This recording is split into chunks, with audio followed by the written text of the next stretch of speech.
Okay, sorry guys, I lied. I'm starting at 7 instead of 5, then 5 anyways. Perhatian sang putri merak yang tertiup angin ke Pavolia Reine dari holoID attention please. I'm reading from holoID generation 2. Oh guys, my throat feels so weird. I think it's because like without realizing I was like shouting yesterday when I was playing Silent Hill. Can't believe she lied. She lied, he believed.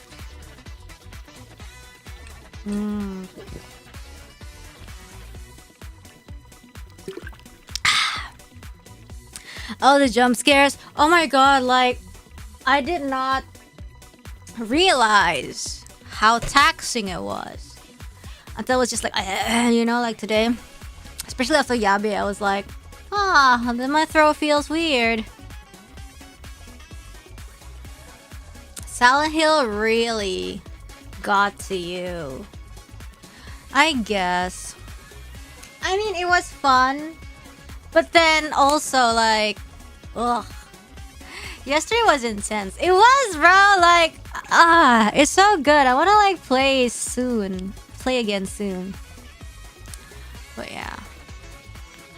Oof. Get some honey tea when you can. I don't have honey tea. But I have some throat candy, which I ate. I still feel kind of terrible though, but like, I don't know, bro. I'm just like, man.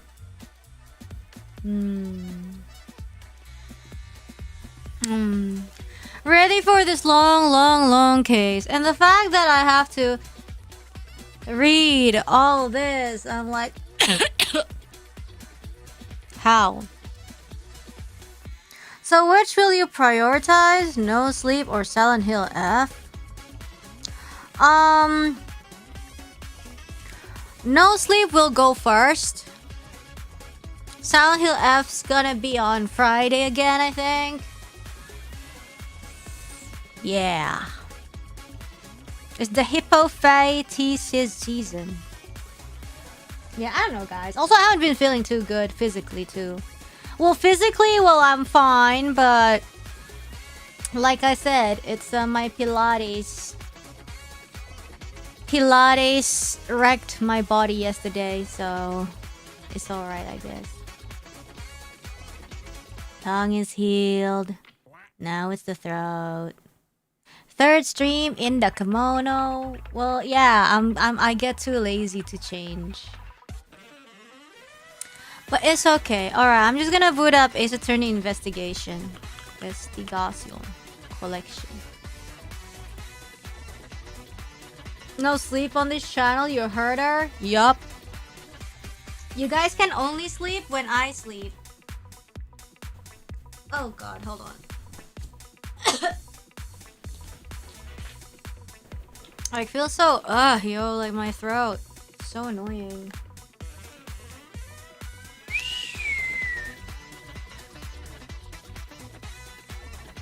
Okay. What did I miss this time? Nah, stream just started. But what if I'm American? Well, that's kind of your problem, isn't it? Hold on. Stagio game 4.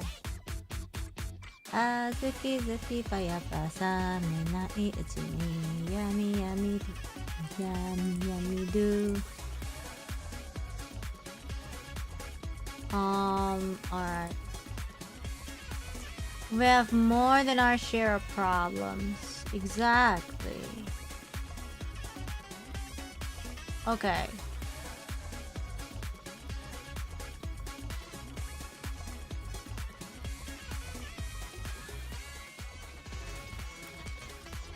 We are here.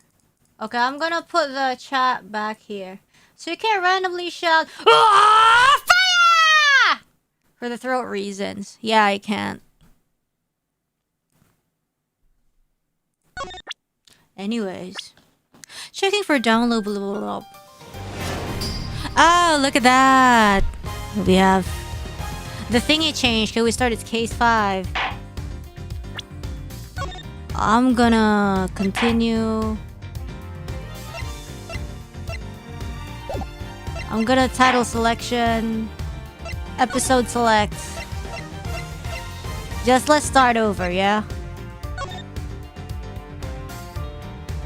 Did you hear the original A trilogy is getting an update? Oh my god, wait.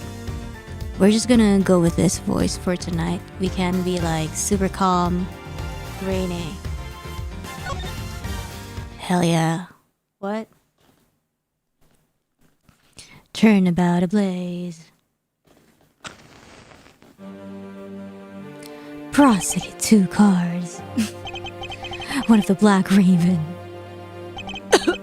And one of the White Raven. A country torn in 2. One to the west. And one to the east. When those which were split are made whole again. The truth will reveal itself. Oh my god! Sorry. It feels not liberating enough if I use the not. It's the Yatagarasu, y'all! Oh my god! I'm fixing my. You accursed Yatagarasu! Hey! You! 8 hours earlier.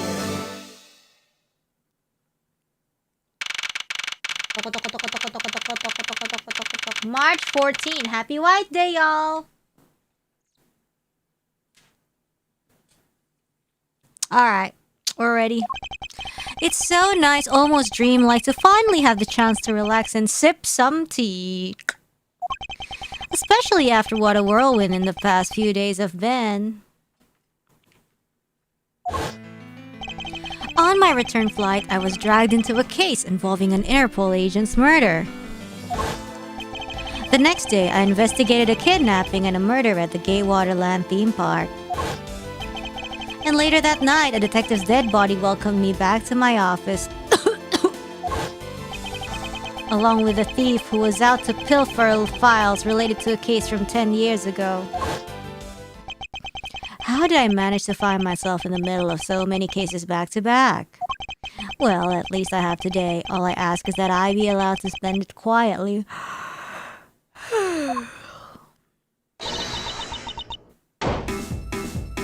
Hey! This is big, I tell you. Hey, what's wrong with you? Where's your enthusiasm? And suddenly the phrase, the fragility of dreams, comes to mind. What are you talking about, fragile dreams? Come on, let's go. The fake Yatagarasu isn't going to find herself, you know? Well, if you must know, it's possible that I was paid a visit last night by your fake. Say what? Unfortunately for us, the thief managed to escape. But even now, we're still looking for this criminal. Okay. Oh. Okay. However, I must warn you that we've only had a few hours to search so far. Hold on, give me a second, actually. Okay, there we go, much better.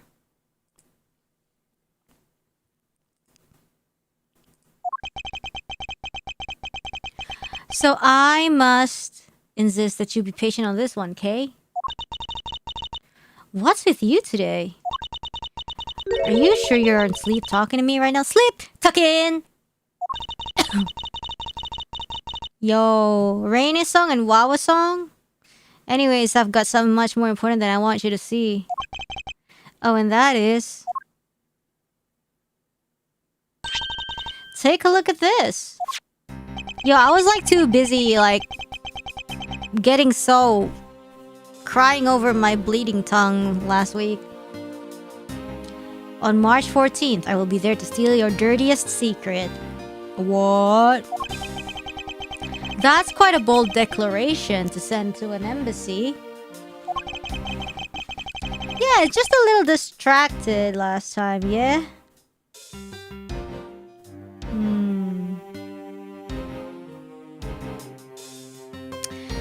I suppose it was inevitable that the newspaper would catch wind of this.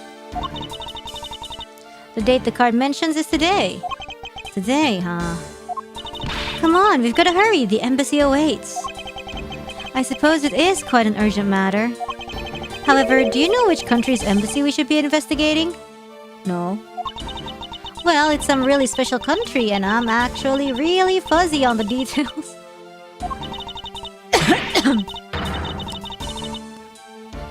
But never mind that. Where's all your energy? Why are you so lackadaisical today? I'm not, Kay. You're just too wound up. Well, then you should get too wound up too. Because this just might be our chance to catch that woman. You mean Miss You? The woman who killed Kay's father burned Faraday 7 years ago.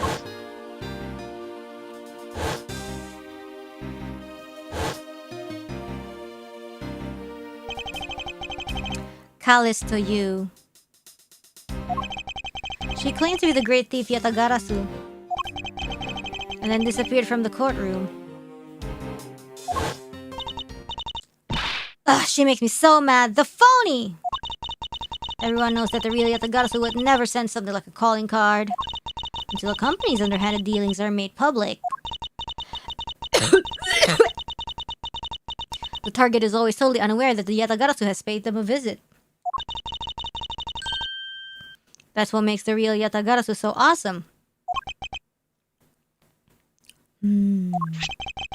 Yatagarasu's card that's shown in this article looks to me as though it could be genuine. See, that's the thing.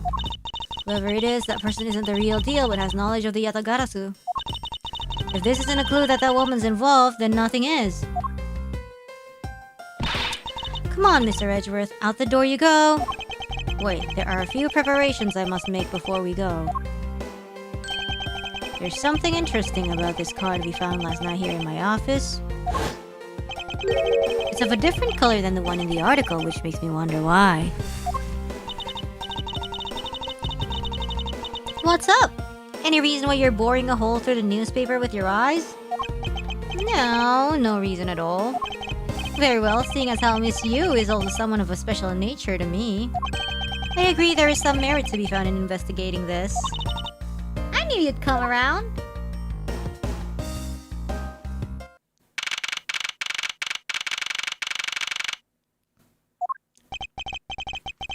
By the light of this night's glorious moon. We are ready! Ready to embark on our nightly outing. And this is where our tale begins. Okay, they have a child now. Ha, what a coinkydink.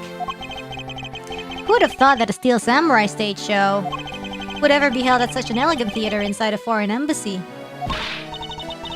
Yeah, the climax was really awesome. Steel Samurai Sushi Slash. I got chills down my spine when he pulled that move out. I suppose it really is more impactful to watch a show in person than on television. Who is the mother? Pink Princess. I have to say though, this embassy is set up kind of funny. They have two countries sharing the same building. As you said yourself, this place and the countries it houses are very special. Even this theater is special in that it is a neutral zone shared by the two countries. So let me get this straight. The Steel Samurai show just now is being sponsored by one of the two countries. The one that's called the Kingdom of Alabast, right? It would appear that the Steel Samurai is very popular in that country as well. Seems that way. But you know who I'm really into? The Jammin' Ninja. The Republic of Babal is sponsoring a Jammin' Ninja stage show. That's something for fangirls like me. We've totally got to see that too, Mr. Edgeworth. The Jammin' Ninja show is gonna kick the Steel Samurai show's rear end. Kick his ass. You know, ever since I first met this girl, I've always had this inkling that what she really wants to be is not a thief, but rather a ninja. So anyway, about today's event, what's it called again? The Kingdom of Alabast versus the Republic of Babal Goodwill Jubilee. The small European countries of the Kingdom of Alabast and the Republic of Babal. These two countries used to be a single entity that was abundant with nature. Nice nature. And it was called the Principality... Oh, Codopia! Is everything alright, Mr. Edgeworth? Yes, I'm alright. Moving on. After a period of civil unrest, the country split in two, though signs of their past remain. For example, their flags preserve the flower and butterfly motifs to this day. Codopia, huh? The KG-8 incident, and what was referred to as the second KG-8 incident, in which an embassy staff member was murdered. Both of these cases were related to the Principality of Codopia. In the 7 years that have passed, the country may have split in two, too. However, the Yatagarasu still sent a calling card here. What could it all mean?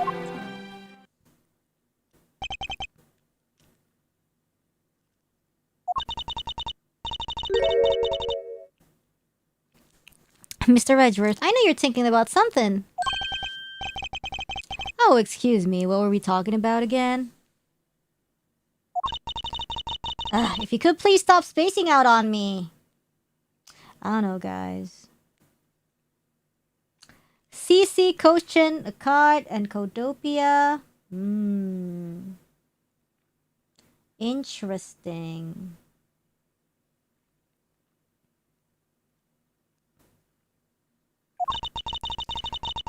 We were talking about the Alabas versus Babal Goodwill Jubilee.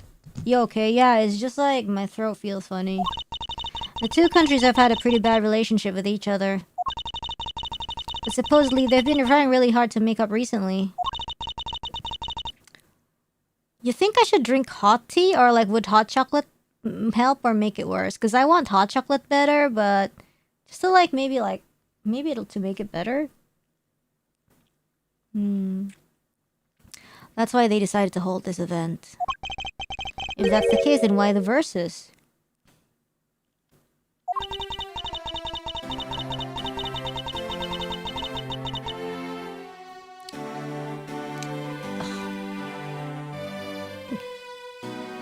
Also, both countries claim to own the real Primiduk statue, a national treasure to both. They're planning to have him publicly evaluated today to see which one's the real deal. Huh.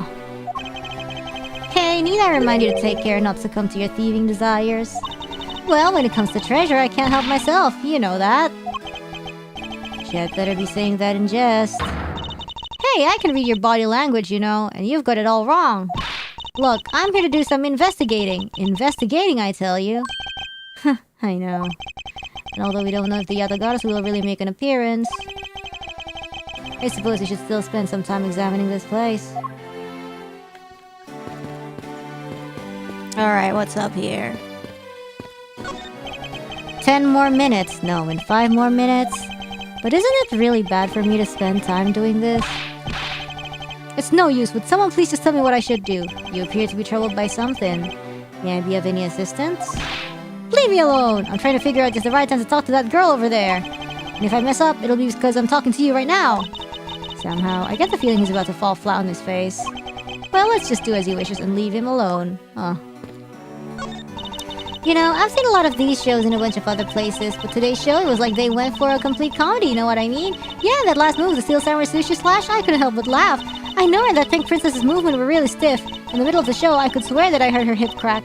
Oh, I know, I totally thought that too. The Pink Princess had a bad hip? Seriously? Just what were they thinking, you know? I suppose there is no graceful way to enter this conversation. Oh my god, don't tell me Pink Princess is gonna be old bag.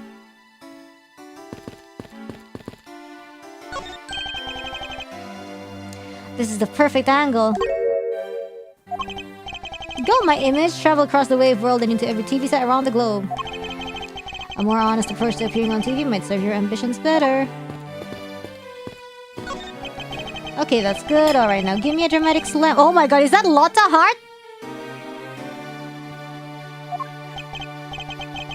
Hey, do you mind? Get out of the way, buddy. Okay, once more in 3, 2, 1, action. Okay, was that my fault just now? Well, he's obviously working. I guess we should leave him alone. And we're here reporting live from the Theatrum Neutralis. As you can see, tonight's audience is full of enthusiasm. Let's see what this member of the audience has to say. Okay, that was good. Let's do one more run through. Excuse me, but when you are ready to film for real, would you mind giving me a call? I sense that she didn't hear a single word I just said. It appears that the child is watching a video from the first season of The Steel Samurai. Go, go! Keep on fighting until your last breath! Go, my hero, the Steel Samurai. Completely absorbed in singing the theme song, I see. I'll let the child watch in peace. These slots were sent by Global Studios. Global Studios? That's where they filmed the Steel Samurai television show. They have been producing hit after hit recently, so the studio is being remodeled. Oh, I read about that in the papers the other day. That mascot of theirs is also getting a facelift too, right? What's its name? You mean Mr. Monkey? Yeah, I thought it was something like that. You really have a great memory. Ha, never underestimate my powers of recollection. There are pamphlets about the 2 embassies here on this table. Ah, it still looks weird to me. The country split into 2 a few years back. And they've shared the building and its grounds 50-50 ever since. I guess that's because they don't have the money to build 2 separate ones, huh? I should think that it's the not reason why, okay? I suppose I'll just help myself to one of these. What is all the hubbub? Hey, look! It's the Steel Samurai! It's got his son, the Iron Infant, with him! Iron Infant?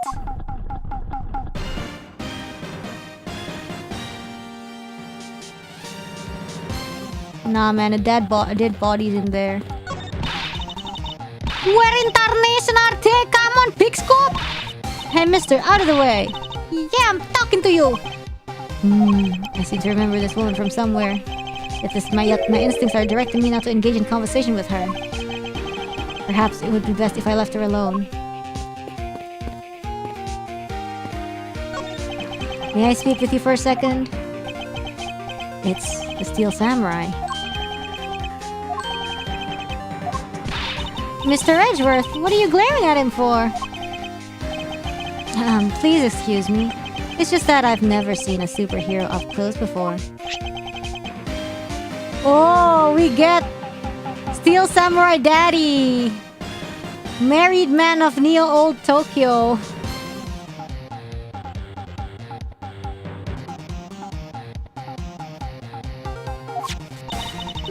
It looks like he's written something down for you. To Edgeworth from Steel Samurai Daddy. Married man of Neo Old Tokyo. Good for him. An autograph. Pretty cool that you got one, huh, Mr. Edgeworth?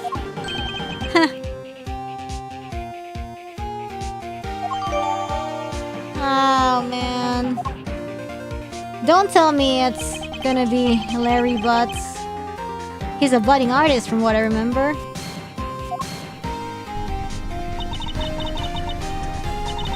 We'll proceed to enter the kingdom of Alabas to shake the hand of the ambassador. Oh wait, sorry, but rather can be thought of as goodwill ambassador from our own country as well. There he goes, off to spread goodwill to the world. He really does seem like a goodwill ambassador, doesn't he? We're shooting the next segment now. Cue camera. In just a few seconds, the Gem Ninja stage show is set to begin. Yay! Kay's favorite. After the show, the Gem Ninja will enter the Republic of Babal. He is set to meet with the ambassador of Babal at that time. The Gem Ninja show is about to start. We've got to get back to our seats. Yay! I want to go see Gem Ninja. Regrettably, I don't have much of an interest in ninjas. Edgeworth, you can't say that in front of her. Well, this show will change your mind. Come, we have to hurry. If we miss even a second of the Gem Ninja's awesome playing, I'll never forgive you. I suppose you're not about to give me much of a choice here, are you, Kay?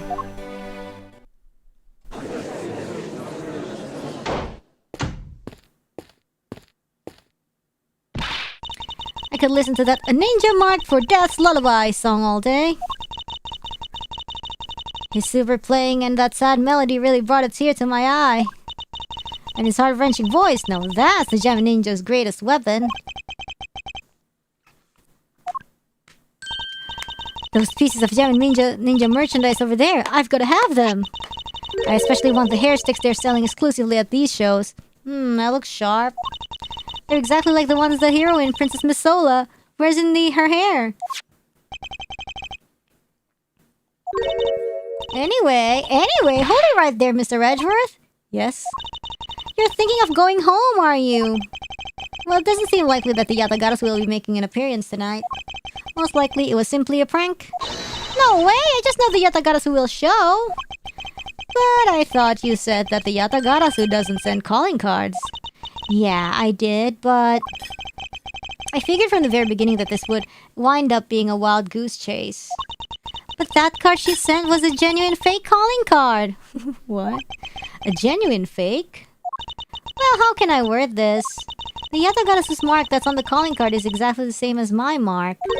Get it now? We've got a problem!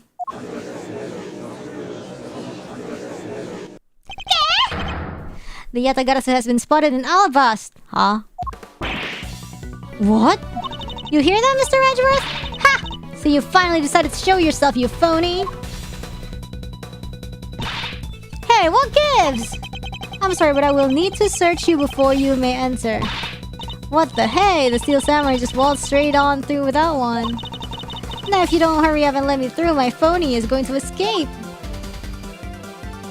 Okay, a country's embassy is considered to be a part of the country itself. If you don't go through the proper procedures to enter the country... Mr. Edgeworth! I'm going to enter through Babal and climb over the wall into Alabast. Hold it! You would tell a prosecutor straight out that you intend to illegally enter another... Okay, are you listening to me? Okay, Faraday, and I'm coming through. Yes, and welcome. Someone stop for anyone! My god. Now we're at Alabast. Or what? Oh no, Babal. We're at Babal. Okay. Okay, where are you? Don't tell me you really did find some way over there. Defense?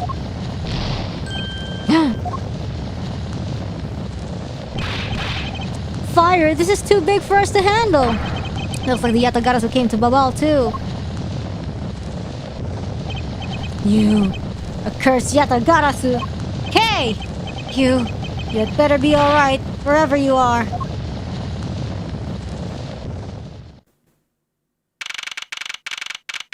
Oh no! Why is she arrested? I told you it wasn't me! Hold it!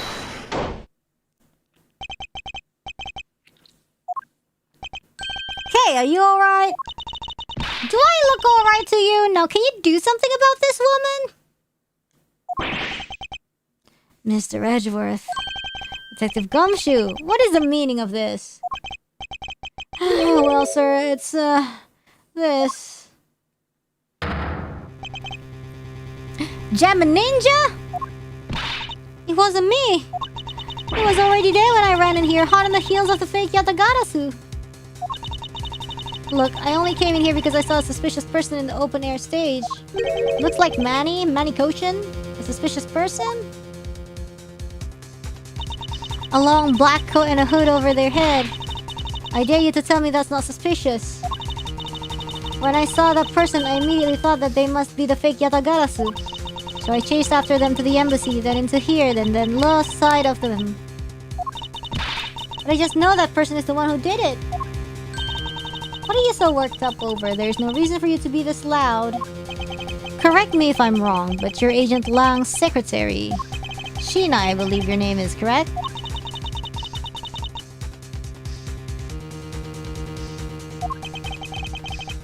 And if you are making an arrest, I assume you have evidence that it was Kay who committed the crime. Is that also correct?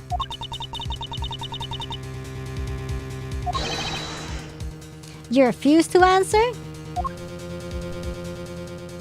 Ooh. I don't need to answer, she says. You are merely a prosecutor in this country, meaning you have no investigative authority. Hey, pal, just what the heck does what you just said mean? If it happened here, it's under Mr. Edgeworth's jurisdiction. The end. And seeing as how this building is sitting on our soil, we can investigate whenever we'd like. Unfortunately, detective embassies are a different matter. Huh? This office is considered to be a part of the Republic of Babal. Which means that anything that happens in here defaults to the control of the Babalese government and Babalese law, giving them exclusive extraterritorial rights. Extraterrestrial rights? Sir, do you really believe that the truth is out there? Basically, our country's laws do not apply inside the embassy of another country.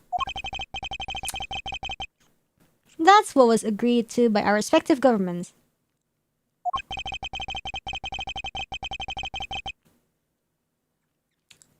Our authority to investigate was effectively nullified the second we entered this place.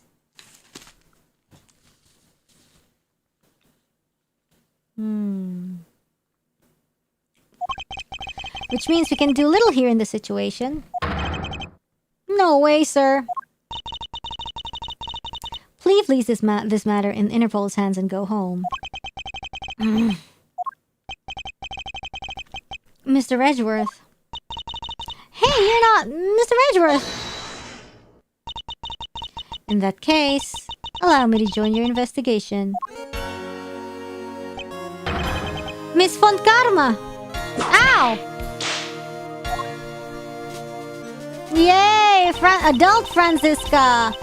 Ambassador Palaeno, I truly appreciate you allowing me to join the investigation. It's really nothing. Manny was my secretariat. Oh, it's Manny Cochins. So of course I want to help you as much as I can. In fact, it's a blessing that Interpol agents were able to make it so quickly. Francisca. Well, I never imagined that I'd meet you here of all places. This is an embassy, meaning you have no authority to conduct. Hold it! Already? What is it? Ambassador Palaeno. And you are? I'm Miles Edgeworth, public prosecutor. I ask that you please allow me to investigate this case as Miss Von Karma's assistant. Assistant?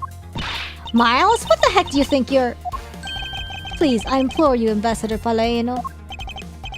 Very well, I'll be counting on the two of you, Miss Von Karma and Mr. Edgeworth. What did you mean you'll be Miss Von Karma's assistant? I don't exactly have a choice, do I, detective? If I don't become Francisca's assistant, I can participate in this investigation. There you go again, running at the mouth with that aloof expression on your face. Francisca, por favor. I don't know what you're planning quite yet, but at least I do know one thing, that you are now my subordinate. Just remember that my whip is always ready to wake you should you have brain lapse. Of course, I'll keep that in mind. If you are done playing games. Right, let's begin the investigation. By the way, detective, I suppose it's a bit late to be asking, but why are you here?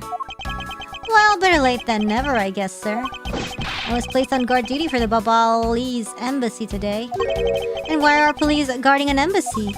Well, on account of the card they got from the Yatagarasu. They called us up and asked for our help, sir. Oh, and because we've been searching for the Yatagarasu these past 7 years. It was a more or less mutually beneficial arrangement, if you ask me. Except for how mutually unbeneficial this has all turned out to be, I suppose. It looks like you failed to competently perform your guard duty yet again. Ugh. Case just stretching. Look forward to your next salary negotiation. Although, it's out of my hands. But sir, if it gets cut anymore, I won't be able to buy even instant noodles anymore.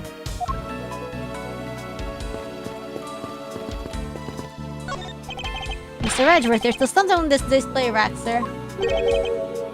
Knives, huh? One disappeared. Although the blades are all that remain of them, unfortunately. I guess the handles all got burnt off by the fire. Ah, so even the knives fell victim to the fire. Ambassador Palaeno, are these knives yours? Why, yes, they are. They are a special set of ornamental knives featuring the national symbol of Babal. These butterfly-themed knives, along with Alabast's own set of knives, are comprised of 3 knives each. But I can't believe the Babalese ones have been reduced to this state. Ornamental knives, huh? There's a small release of the tang of this blade. Ambassador Palaeno, what is this notch here for?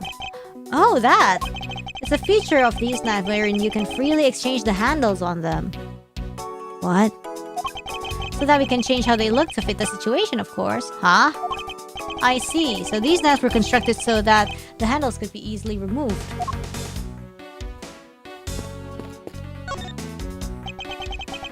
So our victim was the secretariat of this embassy, I take it.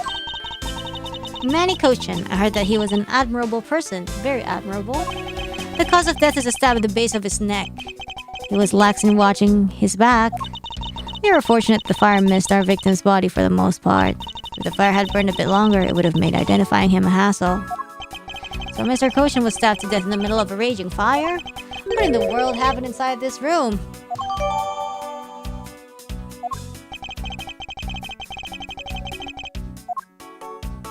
Key. There appears to be something in his pocket. This key! It can't be. Isn't this the Yatagarasu's key that was stolen 7 years ago? What? But that's... Huh? 7 years ago? Oh! You mean that case where I was framed, sir? Yes, it's the piece of evidence that stole the life of Kei's father 7 years ago.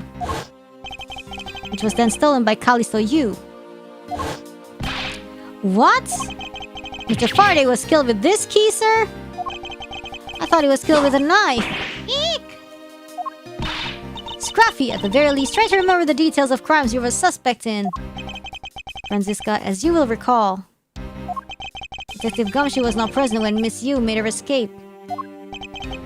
Plus, even among law enforcement, only a few knew of this key's existence. I doubt that a new rookie at the time would have been privy to such knowledge. I feel like the victim right now. All trampled on, sir. I suppose I'll just have to fill you in now. The secret to this key is...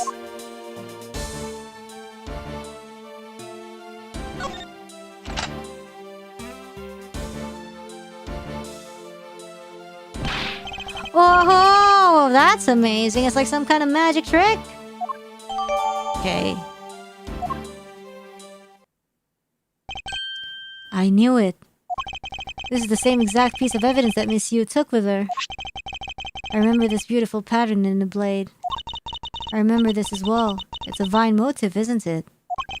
Yes, it looks like 2 interwoven vines crisscrossing down the blade. Vines, sir. I think it looks like a bunch of stars, if you ask me. It's one of those 6-sided stars, just like the police mark on our IDs. I really don't think you can call these stars. Say that the detective's art sense is underdeveloped would be an understatement. Oops. The real question is, why was the Babalese embassy secretariat holding this? Well, we don't know how Mr. Kochin came to possess this key. We do know that this was stolen by the Yatagarasu from the Kodopian embassy. That's right. Mr. Faraday had written that fact down in his organizer. I believe this means that further research is required into the country of Kodopia. Why don't you ask Ambassador Palaeno about what he knows? Supposedly he was a candidate to be the next Kodopian ambassador once long ago. He should be able to answer any specific questions you may have.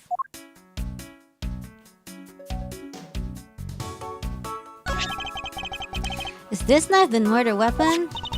Some preliminary testing has been conducted.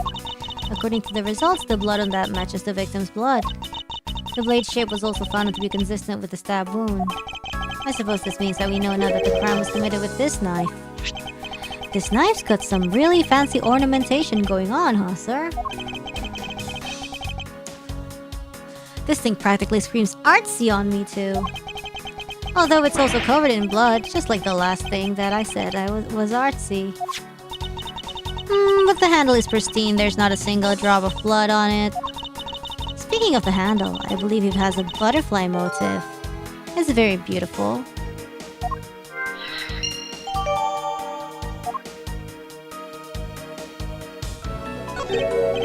This man, where do I know him from? It's a knife wound. It's obvious what he was killed with, but I wonder if it's consistent with the wound. Indeed.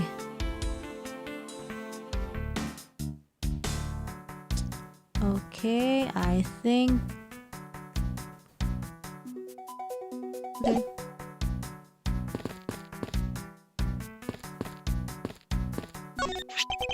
A small personal safe.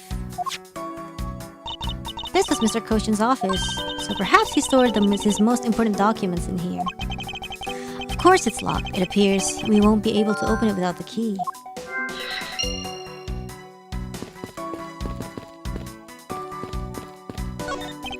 The ceiling fan must have fallen from the ceiling. A ceiling fan? What does one of those do? Exactly what it sounds like it does. It's a fan that is installed on one ceiling. Well, if I had one of those in my room, I would go dizzy from staring at it as I slept. Detective Gumshoe, in the real world, we close our eyes when we sleep.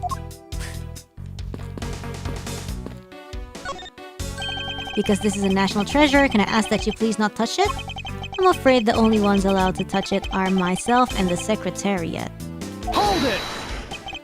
But there is a possibility that it is related to the murder, wouldn't you agree? Hey, Mr. Edgeworth, why don't we give up for now? We can force them to let us investigate it later when we find some solid proof. I suppose I don't have a choice here. This must be one of the Primiduk statues Kay was talking about earlier. Is it me, or does this man look like the Steel Samurai? They could be twins.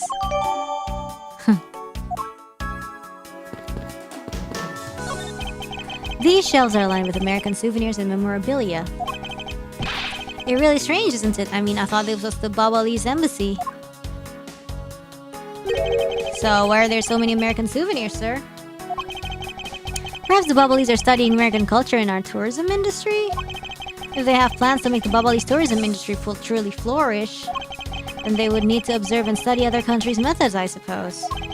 Speaking of tourism, I got these from the blonde guy earlier, sir. He said that if I bring these with me to Babal, I can treat them in for a few buffets. Oh, so how do you expect to travel to Babal? Well, the whole world is connected by the ocean, sir. And for an all-you-can-eat buffet, I would swim all the way to Babal if I have to. Can a few simple coupons really motivate people to do such a fantastic things?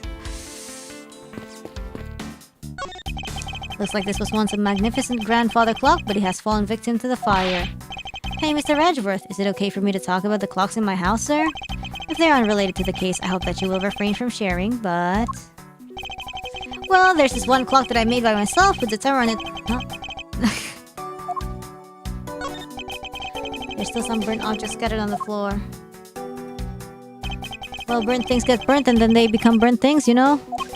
No, because there's no way to prove that the burnt thing started out as a burnt thing. Was it a burnt thing or was it not? I had no idea what's that what anymore, sir. Yes, I suppose it's a bit hard for someone with a burnt-out light bulb to comprehend. Oof.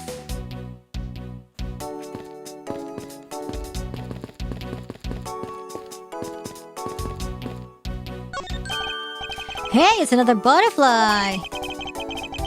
I believe it is the symbol of the Republic of Babal. A drawing this big on the wall of an embassy. It definitely conveys a sense of overwhelming patriotism. Well, I've got a lot of patriotism too, sir. The reason I became a cop in the first place was because I wanted to protect our country. You may want a detective, however, I have yet to see the fruits of your desire. Oof. You don't have to be so blunt about it, sir. Okay, are you alright? You believe me, don't you, Mr. Edgeworth? You don't think I did it, right? Yes, of course I don't, and I promise to prove that it wasn't you. That's enough chit-chat. You can investigate all you like, but it's only a matter of time before we take her in. It would be wise of you to give up while you can. No, I don't think so. Kay isn't lying, and my investigation will prove that to be true. Go ahead and try then if you're that confident. I can't allow this to continue on this way. I must prove her innocence post-haste. But some fireplace. You know, it really gives this place a mansion-like quality, don't you think, sir? Ooh, if these are a staple in every Babalese house, then I bet Santa Claus pays them a visit, too. Just how old are you again, detective?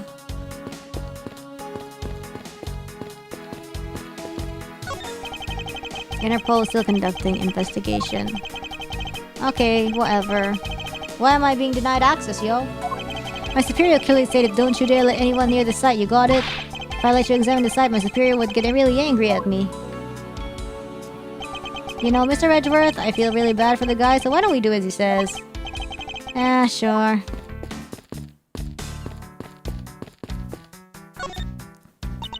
Miles Edgeworth. What is it? Let me tell you something, you're currently my subordinate, and if you wish to convince everyone else of that, you will speak to me with respect. What's with the giddy glint in her eyes? I don't think that will really be necessary, Franziska. Oh, really? Well, it doesn't matter. It doesn't change the fact that you are still under me. I thought Franziska was flying around the world in pursuit of the smuggling case. So then why is she here at this embassy? Because the Pusat is here, bruh! I was investigating at the Alabastian embassy when I got wind of this mess. Oh, that's right. The Yatagarasu was due to appear at the embassy as well. Yes, but the difference is that we didn't have a fire over there. Although, there was an incident at the Alabastian embassy as well. But I left Agent Long in charge of that case and came over to the Babalese embassy. Ah, so Agent Long is here as well, huh? I see you've met. Well, he's in the Alabastian embassy acting as bodyguard from Ambassador Alba. However, he seems to have a different reason for being there. So the suspect in the murder that occurred in this office is that little girl I see. Is she perhaps trying to be the Yatagarasu? Kay would never harm a soul, sir. Kay? You remember, do you not? About the case we investigated together 7 years ago. That girl is the daughter of the victim in that case, Mr. Faraday. So she's that feisty little girl. Kay has been on the trail of the Yatagarasu, which is how she ended up here. Looking for the one who took her father's life. I see. Kay's trying so hard, but you know what? The Yatagarasu just keeps on tricking us all. How so? The Yatagarasu sent a card saying, I will be there to steal your dirtiest secret. But all we've had is an arson and a murder. The lab doors is going in circles. You know what this is, sirs? It's a breach of contract and it's going on the rap sheet. Who is he copying? If you ask me, I'm perfectly fine with the fact that nothing was stolen tonight. I do wonder though if Callisto Yu really is the Yatagarasu?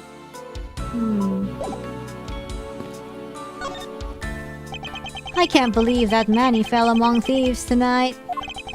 Without him, I have no idea what my schedule for tonight is.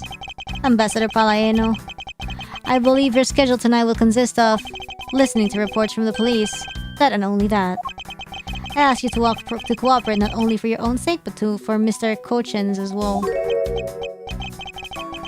You're a rather strong man, aren't you? How fascinating. Here, I know it isn't much, but I'd like you to have these. I'm sorry, but it would be against my principles to accept a bribe. Oops. Oh, no, these are simply coupons we distribute to promote Babal. Remember, we offer a large number of discounts and offers when you visit lovely Babal. Now I remember, the Republic of Babal is known for its feverish tourism industry. I was wondering if you might tell me a bit about the deceased Manny Kochin. He was my secretary in the embassy secretariat charged with running the whole place. He was an admirable man. His death is a great loss to our country. He was in charge of everything, accounting, printing, taking care of our national treasures. I'm sorry, but did you say printing? Our country's primary source of revenue is our tourism industry. Hold on, give me a sec. I need to do something a little bit. No.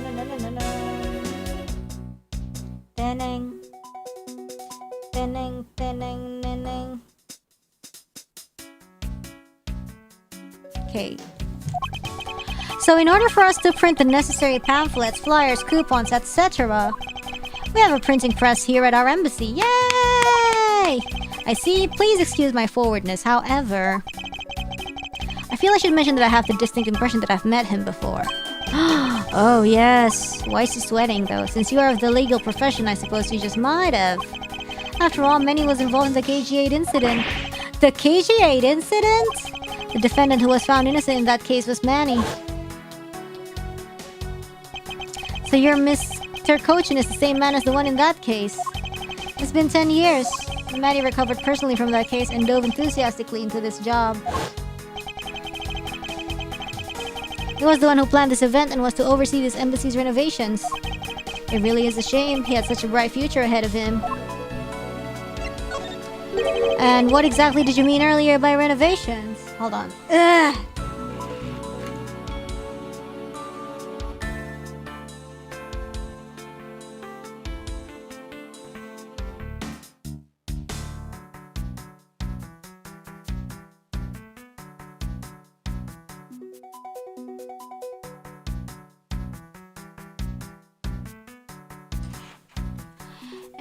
What? By renovation, we can't have tourists and visitors to our embassy think we are a poor nation, can't we? So renovating the embassy is something of an investment. We may have a rather paltry budget, but we're trying our best to make do. However, I guess the only person who could have helped us do our best is now no longer with us. Sad. Ambassador Palayeno, I was wondering if I might ask you about Codopia. Codopia? Alright, what would you like to talk about? First, I'd like to ask you about this key. What about this key? I found it sticking out of Mr. Cochin's pocket. I believe it originally belonged to this embassy, is that correct? Upon closer inspection, it seems that this key is shaped like a butterfly. That's not all about this key. It's also capable of changing into a knife. How fascinating. Is it possible that the ambassador didn't know about the existence of this key? In its knife form, there's a flower mark at the base of the blade. I guess this knife might be from when we used to be a part of Codopia. Hold it! Yatagarasu is Codopian? It has both of Codopia's national symbols, the butterfly and the flower. I suppose Manny used this key here at the embassy back when we were still at Codopia.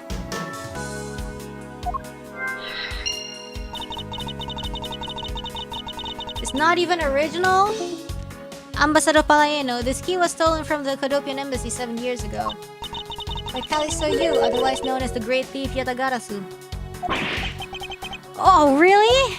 You were not aware that Miss Yu had broken into this embassy at that time? I'm sorry I can't be of much help. I'm not very familiar with the details, you see. I only became the ambassador after Babal became its own independent nation. But if Manny were still alive, he would probably know about what happened back then. And that's why he died. But that doesn't explain why I found the Yatagarasu's key here in the present.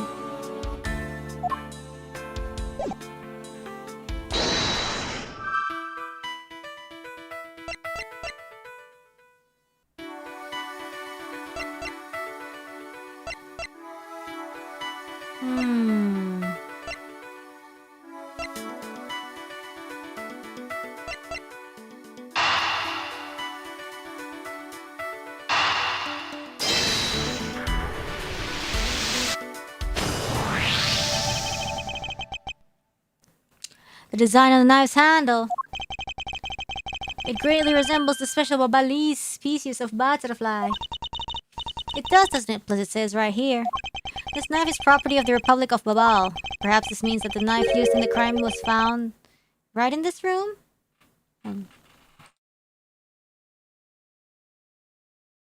I have tea. Yeah.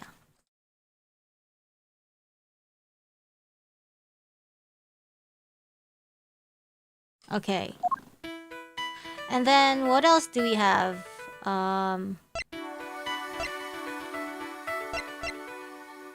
open without a key? Can this be opened with this key? I don't know, bro. I'm just... Oh, wow, okay. We know for a fact that the Yatagarasu's key was used at this embassy. Furthermore, we found it in the victim, Mr. Cochin's pocket. Which leads me to think that perhaps it is the key to the personal safe in this office. Good thinking, sir. Let's go try it out. It appears I was correct. The key that was left to us in the victim's pocket literally turned out to be the key to the next piece of the truth. What is there? What do we have here? Hey, there's nothing inside. Do you think that the Yatagarasu made off with everything, sir? No, detective. I believe all we need is a closer look. I won't rest until I've inspected every suspicious-looking nook and cranny. Okay. What is this here? It looks like the ripped corner of a piece of paper, sir. No, I didn't think it's ripped. It seems more to me like it's stuck in the safe. Hey, you're right. It won't budge an inch. Not even when I tug on it.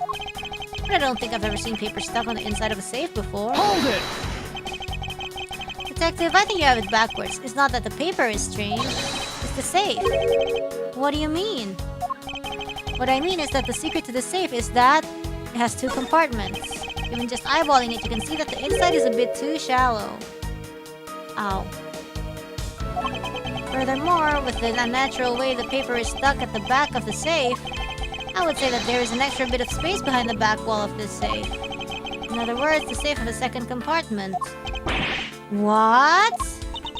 I suppose that you are correct in asserting that the paper is stuck in an unnatural manner. However, if what you say is correct and there is a second compartment, how do we go about opening the door to it then? Brute force! As you can see, there's no other lock or keyhole in sight. Actually, there's one more spot of interest to me on this safe. Oh? Yes, and I believe that spot is the keyhole to our mystery second lock. The safe and its lock. Alright then, since you are so sure of yourself, show me how you deduce your answer. Ima nagwa tao, anjir.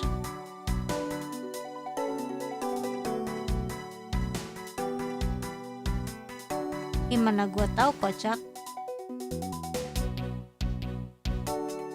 Not this one, right?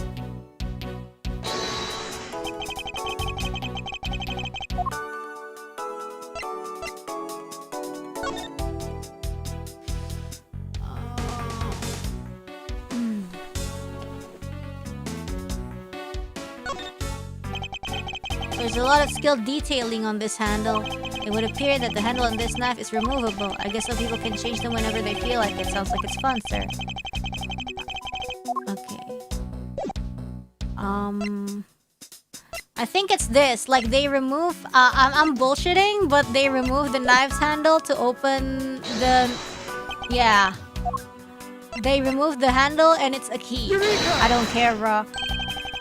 No! I'm bullshitting.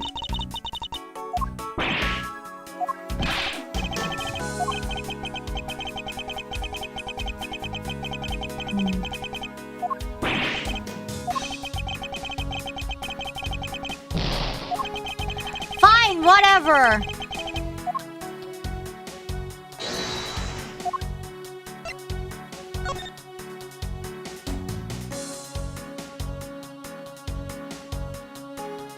Maybe it's like a double key. I don't fucking care, bro.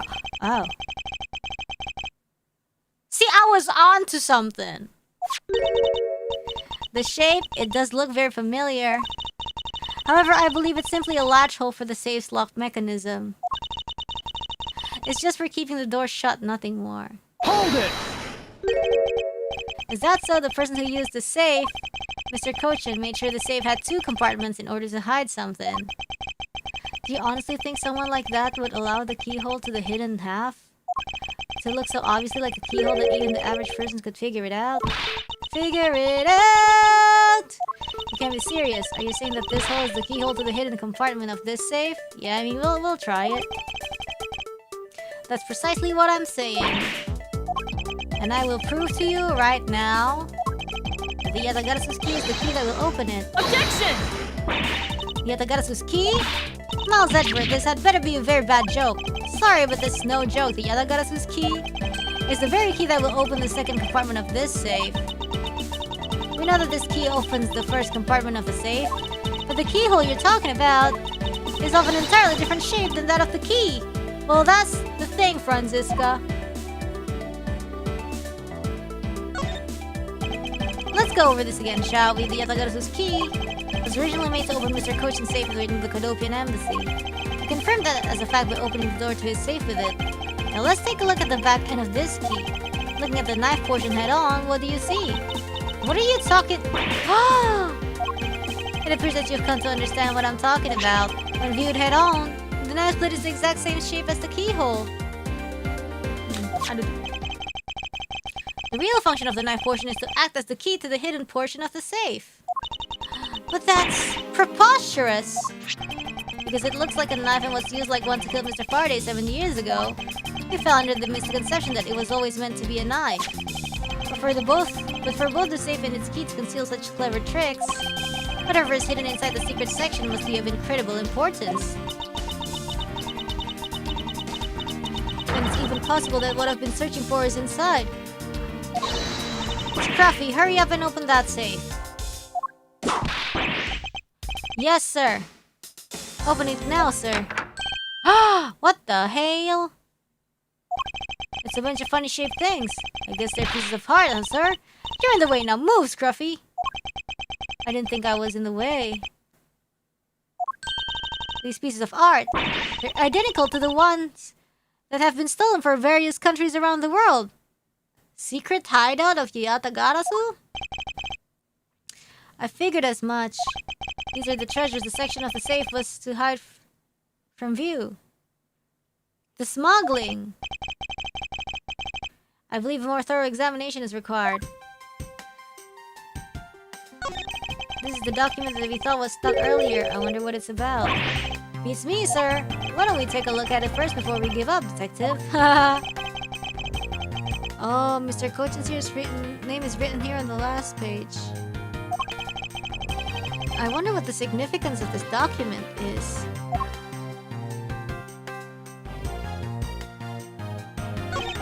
These are pieces of stolen art from around the world. I wonder how much they are worth. Especially this one. Oh! Scruffy, don't touch those valuable pieces of art with your filthy hands! Why, do you have any idea what would happen to you if one of them were to break? Is it just me, or did you hit one of the pieces of art just now?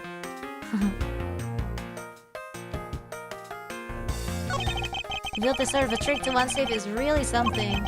Yeah, it's neat how this safe has 2 compartments, but what's really impressive is that the other end of the key was another key. I totally hadn't noticed. I wonder if Mr. Koshin was just paranoid or if he had secrets of that great of value. Speaking of paranoid, I once sharpened both ends of my pencil. But then when I went to erase something, I got all paranoid that I was gonna stab myself! Please refrain from dispensing your special brand of unrelated stories while on duty. Yes, sir. Sakit butt. Tar. I think we're okay. It appears that we found the key that the Yatagarasu, no Miss Yu, stole 7 years ago. Since it was originally from this embassy, maybe she came back to return it? I don't think she's the type to be so kind as to do such a thing, detective. Okay then, what do you think, sir? Kali's to you, for what reason did you steal the key? Mana gua tahu, anjir.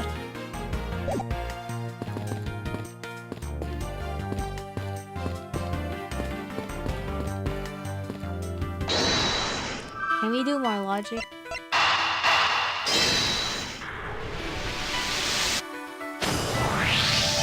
To steal your dirtiest secret. Is it possible that the dirty secret that Yatagarasu was out to steal is in this very room? Dirty secret? Franziska, you're in pursuit of some dirty underhanded dealings yourself, are you not? Something tells me that this is no coinkydink. In that case then, the person I'm looking for is here in the Babali's embassy, huh? The head of the smuggling operation. I think I just might need to ask Franziska about her smuggling case in more depth. Aduh, sakit ketarik. Let's ask more. Smuggling. Franziska, when we last talked, you thought that you were on the trail of a smuggling ring. You okay? You accidentally pulled a little muscle. I suppose the reason you are here right now is related to that? Yes. After analyzing the intel we've gathered from various countries, this embassy rose to the top of our list of sites to investigate. This is what tipped us off. The accounting document? It's only one page of the whole thing, so we're not sure about all the details. However, it's enough for us to grab into the tail of the beast. For you see, this type of paper was made only in the Principality of Codopia. Which means that somewhere in the countries of Alibas and Babal is the head. The one pulling the strings behind the entire smuggling ring. Miss Franziska, for you, she's amazing. Personally, this case is all she has.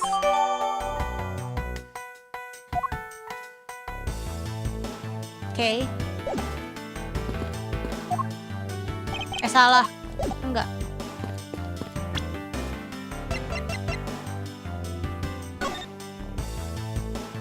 Okay. Married man of Neo Old Tokyo. Kodopian paper. Babalis ink.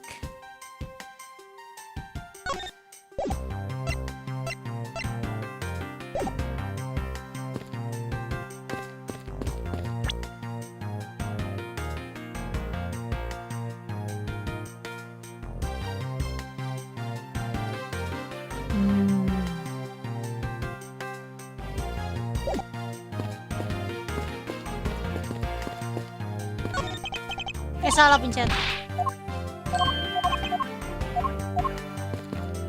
Well, this already has... Yeah, we already...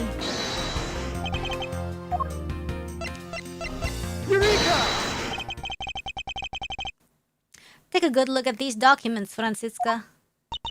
It says that there are 3 pages in total, and yet there are only 2 here. Correct. Now take a look at the smuggling activity document in your possession. Tell me, is it not possible that your page was taken from this set of 3? Well, it certainly looks that way. By putting our multi-part puzzle together, we seem to have arrived at an answer. It seems that you have now found what you were looking for.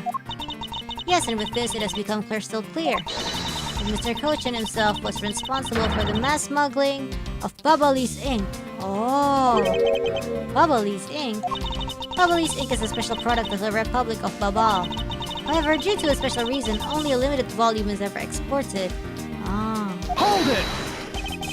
That reason is, that's classified. It's on a need-to-know basis and you don't need to know.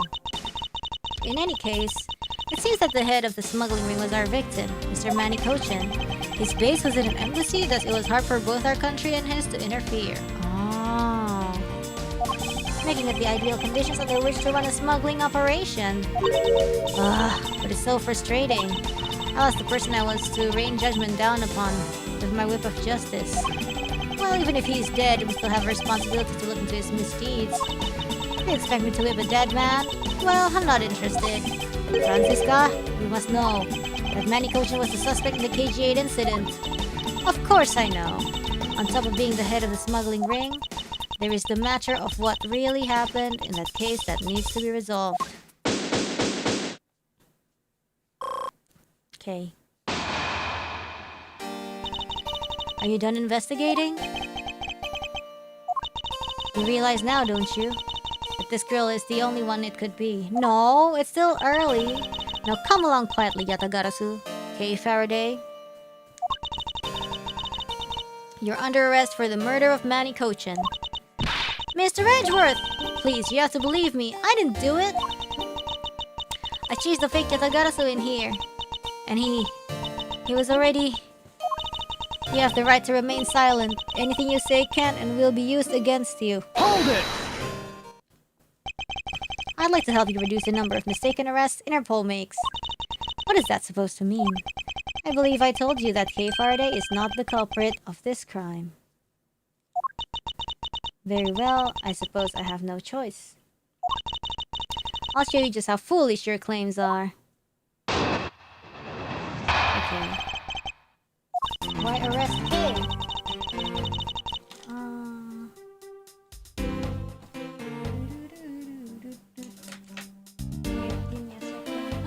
I still have this. Maybe it'll fix my throat.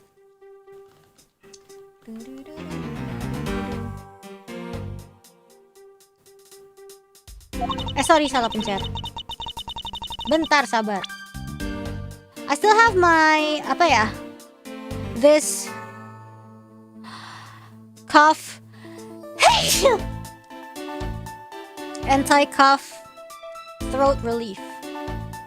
Even your police confirmed that the Yatagarasu infiltrated the Babalis embassy tonight. Utilizing the confusion caused by the fire, the Yatagarasu snuck into this embassy. Furthermore, this girl claims to be Yatagarasu. And most importantly, other than her, there was no one else in here with the body. Your reason for suspecting Kay is because you think she is the Yatagarasu? Exactly, but it isn't just me. She calls herself the Yatagarasu. Look, how many times do I have to tell you? I was only out to capture the fake Yatagarasu. Imposter or not, it matters not. Yatagarasu is a Yatagarasu. Very well. Then I shall prove that Kay is not the Yatagarasu who killed Mr. Manny Kochan. Wait, I'm gonna open this thing.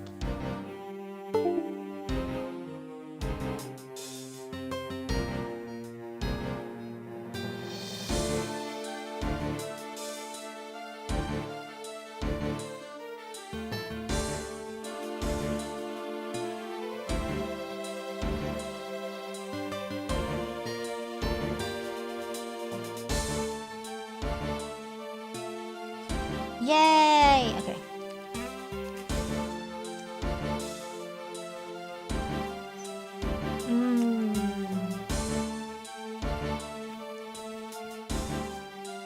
I haven't had this in so long. I think this is like my last supply. I brought this in Japan like 2 years ago, maybe? During like my 3D life, like I bought so many. Not 3D life, my 3D showcase. And then I'm finally out.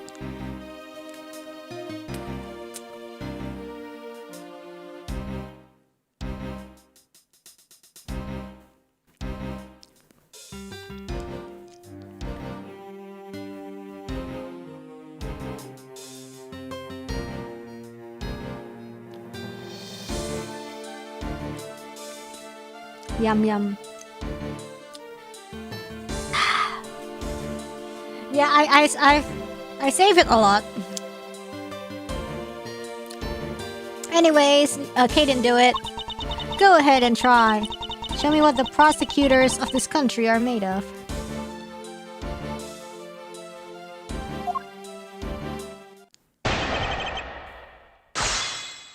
Why arrest Kay?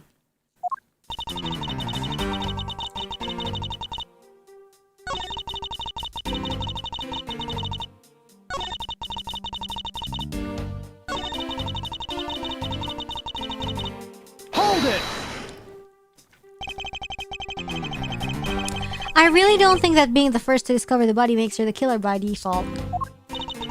No, but if you saw the self-purported Yatagarasu standing in front of a body... Wouldn't you get a little suspicious yourself? Even so, I still listen to what that person had to say before I pass judgment. Are you talking about yourself and those times when you were under suspicion? I think the pain of being falsely accused is something you really should experience. I personally know that feeling really well, sir. And given my situation, I now know exactly what it's like, too. So goofy. I'm fine with never experiencing it, ever. Are you done with your little group conference? So Agent Shuna suspects Kay of murder simply because Kay is the Yatagarasu.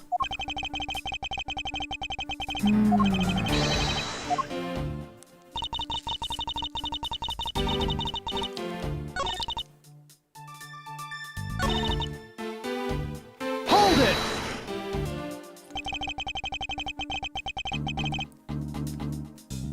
We need Franziska as defendant in AA7. Just because she calls herself that, it doesn't prove that she is a killer. No, but it does give her a motive. The Yatagarasu sends a card saying, I will be there to steal your dirtiest secret. Not to kill!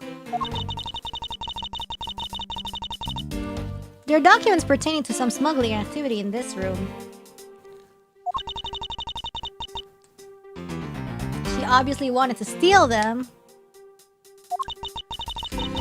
So she killed Mr. Kochan for the key. Whatever, bro. Ow! Sakit!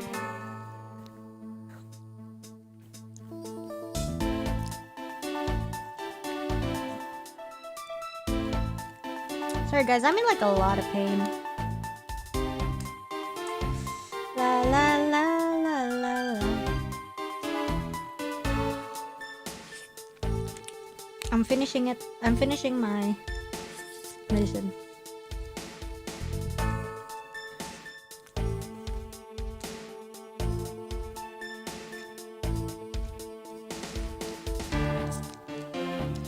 Where does it hurt? Katusok ako. Ow. Ow. Why is this stream so painful? I don't know, bro. Anyway. Her logic is very sound.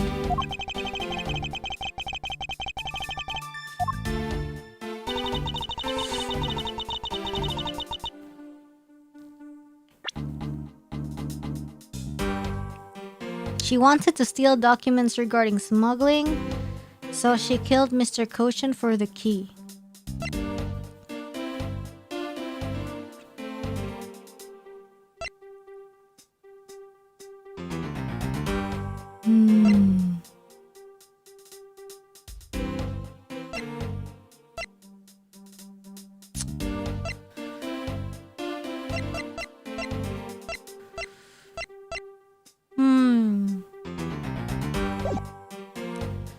Hold it! So you're claiming that Kay knew that a foreign country's embassy... Yo, Siri, shut the up!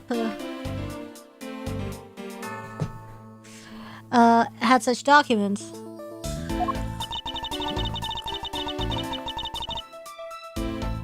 I stated in the calling card that Yatagarasu was out to steal a dirty secret. Which means that the goal tonight was to steal those smuggling activity documents. You have it all wrong! It was the fake that sent that card! Your words are meaningless. If you are truly innocent, then let's see some proof. Hey, Mr. Edgeworth. I leave it to you to handle this. Yes, I'd rather you did the Yatagarasu's goal, huh? You can claim she's innocent, but you can't change the facts I've already outlined.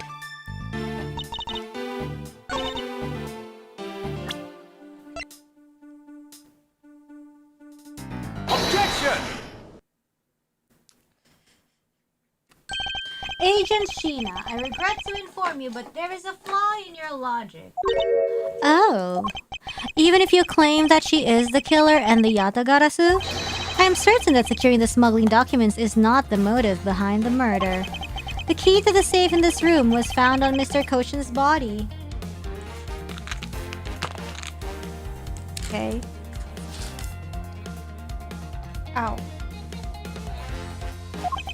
Furthermore, the Yatagarasu would not be so stupid as to leave without the documents. By the simple fact that the documents were still in the safe when we looked, it's obvious that the killer's target was not the safe at all. Then perhaps she didn't know that Mr. Koshin had the key on him. Objection! If that's the case, then why would she have needed to kill him? Because I can think of no reason for her to kill him if she had not known that fact. Need, reason, all of this is simply our conjecturing after the fact. It's entirely possible that she accidentally killed him when she was sneaking in.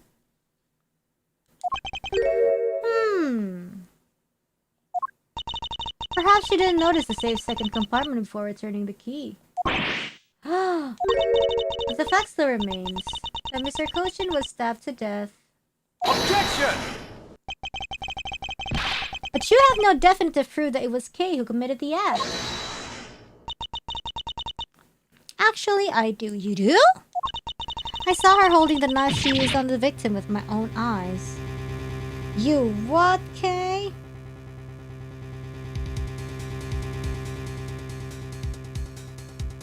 Okay.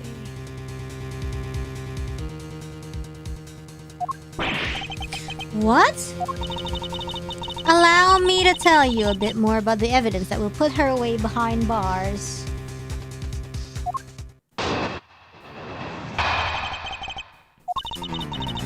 The knife bone on the body is consistent with the blade of the knife. The knife with the butterfly handle is the murder weapon which the killer was holding. I assume she obtained the knife from the display rack and used it on the victim. The knife is a part of a special 3-piece set which has a design like no other. The evidence and the testimony, it all points to the girl. There is no counter argument. That is your definitive evidence? You see now that she is definitely the killer, right? No, Mr. Edgeworth, you've got to believe me. I saw a suspicious person in a long black coat outside the embassy, I swear. And you came in here because you were chasing the suspicious person. That's right, I ran into this office only because I was chasing after that person. But when I entered the room, it was pitch black. I couldn't see a thing. I felt something on the ground next to my foot, so I turned on the lights, but then... Ah! Who's there? This is... Self-report. I came to this room upon hearing the girl's scream. And when I saw her holding the knife, I immediately restrained her. So the object Kay felt by her feet on the floor was the murder weapon. I had the knife analyzed right away, but we failed to find anyone's prints on it. The suspicious person in the black coat who came into this room before me? You continue to insist there was such a person, but if there was, where did they go? I don't know. But I know they came in here. Sounds like the desperate excuses of a suspected killer, not a trustworthy testimony. You understand, don't you? We can't trust this girl's words, Mr. Edgeworth. She has a point. Even if Kay's words are the truth, I must show that they are with some solid evidence. Mr. Edgeworth, I really didn't. Kay, don't worry. If you didn't do it, then there must exist a way for me to prove that. Still not giving up, I see. In that case, try to counter my argument if you can. Don't worry, I can and I will.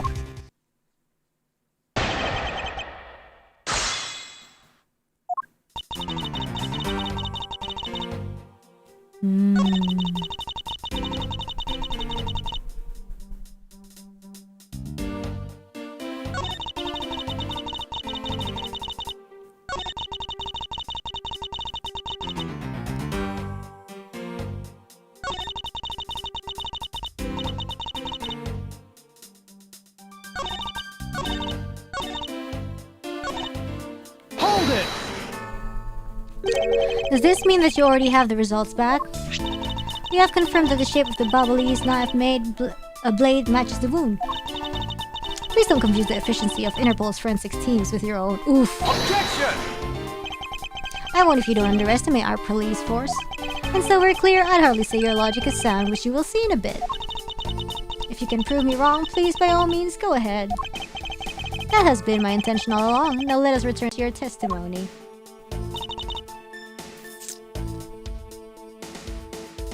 Whatever, girl. Hold it!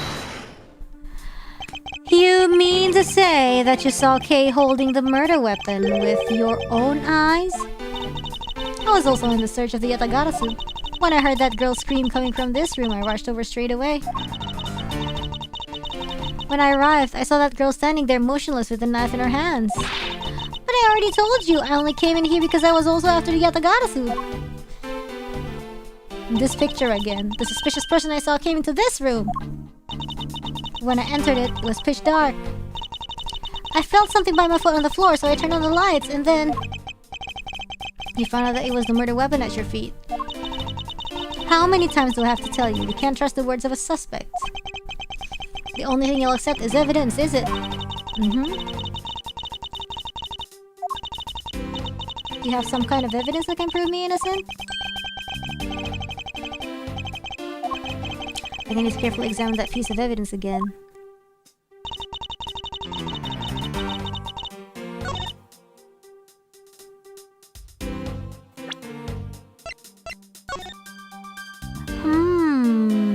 Anything we can examine?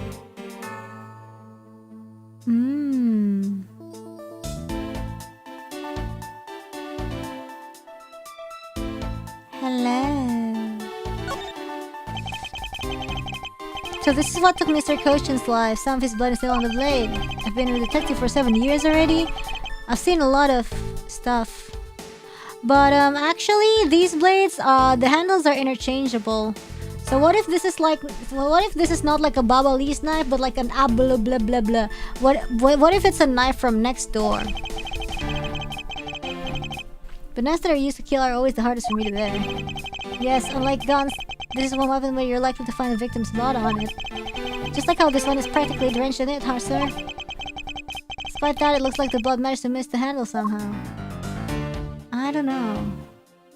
There was evidence that he said looked rather, but... Is this not it? Because we've already,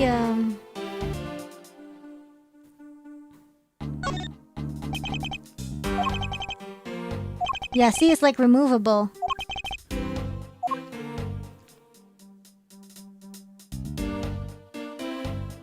They said that it's removable. So they could have swapped it if they had like the knives.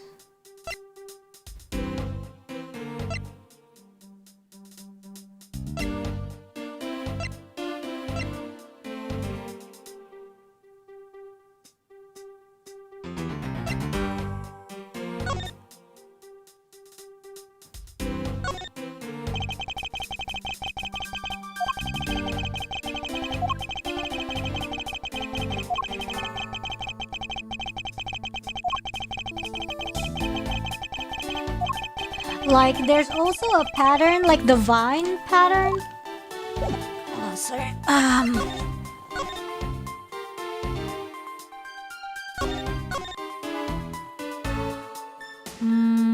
Codopian paper, bubble.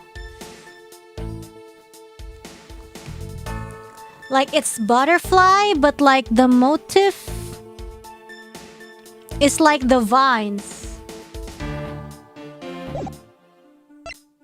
Like this looks like a... I don't know, I don't care, bro. This also looks like a vine. Okay, you know what? I don't freaking care, bro.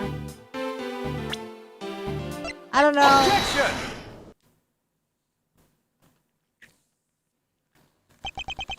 So the murder weapon was the knife with the butterfly design on it.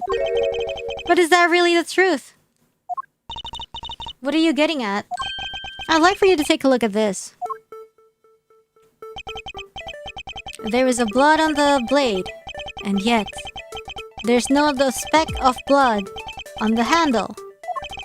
This signifies that at the time of the crime, a different handle was attached to this blade. I was onto something! A knife that Kay was holding had its handle switched and was in fact not the real murder weapon. It wasn't the real murder weapon. This knife can be taken apart. Shall we give it a go? Yeah, let's do it. See? Oh my god, see? It's the blah blah blah. The flower, it's from next door. Look at that emblem, it's from next door. The killer must have pulled the murder weapon out of the victim's body and proceeded to swap the knife's original handle with this butterfly one. It was all to create the illusion that Mr. Kochin was killed with the butterfly-themed knife. That's funny. This should clear up any and all suspicions surrounding Kay. The argument isn't airtight yet. How so? It's possible that the girl herself is the one who switched the handles. Hold it! Don't be ridiculous. For what purpose would she do such a thing? I don't care to know how a criminal thinks. The way they view the world is beyond the comprehension of a normal person like myself. Therefore, I wouldn't put anything past them, no matter how odd it may seem. Objection! The truth is right there in front of you, and this knife will show you the way. You will come to see that Kay is not and could not have been Mr. Kochin's killer. What is this mark on here? It's the mark of a flower. I assume you know what this means? No, not really. Butterflies rest on flowers all the time to drink their sweet nectar. And so they do. However, if this butterfly really drink the nectar of this flower? The answer is clearly not a chance. Now, to prove the relationship between the butterfly and the flower with this... Take that! You can't be serious. It appears that you've made... Is it Alabast? It seems that you've made the connection. The flower in this blade is designed after a certain country's national symbol. That's right, the Kingdom of Alabast. In other words, this blade is from one of Alabast's ornamental knives. This part of the knife handle has Babal's national symbol of the butterfly on it. Therefore, it is undeniably Babalese in origin. But as we both know, you can kill someone with just a knife handle. Incidentally, when exactly did the murder occur again, Agent Sheena? After the fire had broken out. That's right, Kay entered the Babolee's embassy after the fire had taken place. Furthermore, she had not been to the Alabastion side of the building before then. On top of that, not a single person passed between the two countries during the fire. Which means that Kay could not have transported an Alabastion object over here. This makes it impossible for her to be the true killer. Whoop! Way to go, Mr. Edgeworth, sir! What a great victory!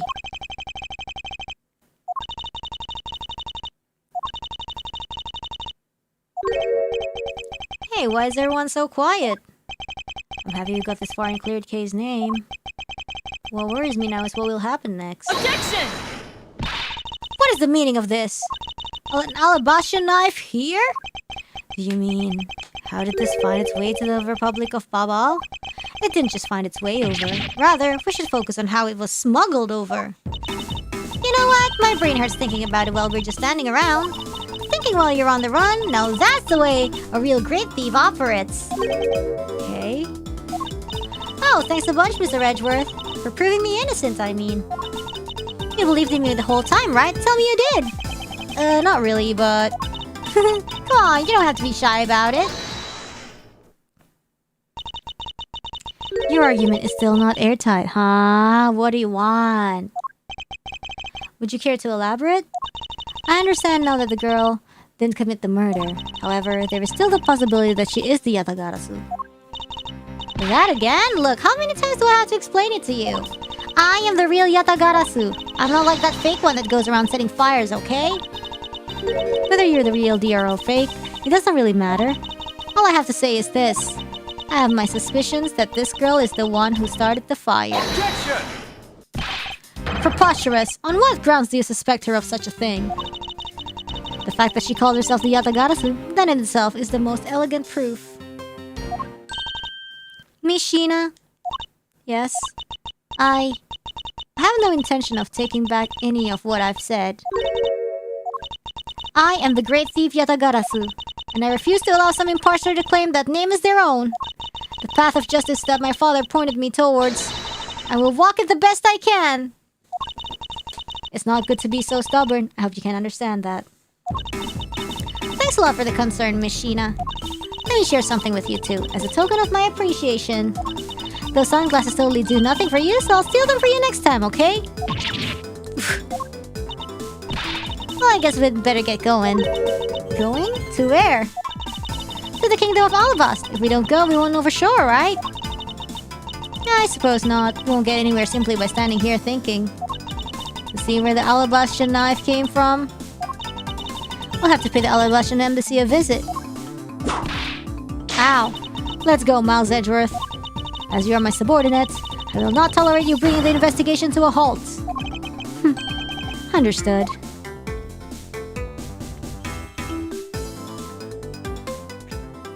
Okay, to be continued. Nice.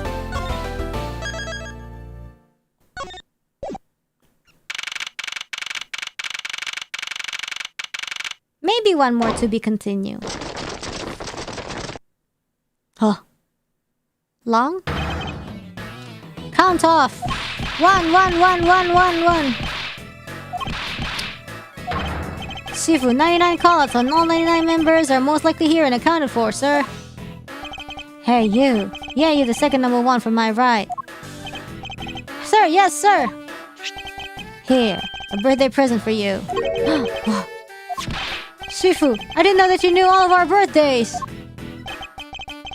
What the kind heart you have, Shifu. You are more of a man than will ever be, sir. I'm really sorry, but it's not my birthday. Langsu says, a cub who disrespects others soon feels the disciplinary bite of an elder. That present isn't for you. It's for your younger brother's wife's younger brother. Tell him I said hi and happy birthday, won't you? Yes, sir! Shifu, I can't believe you remember that much about each of us. Shifu, I'm so moved. but I can't stop crying!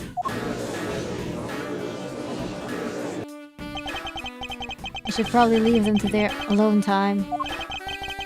Alright, meeting's over. Everyone, head for your posts. Dismissed!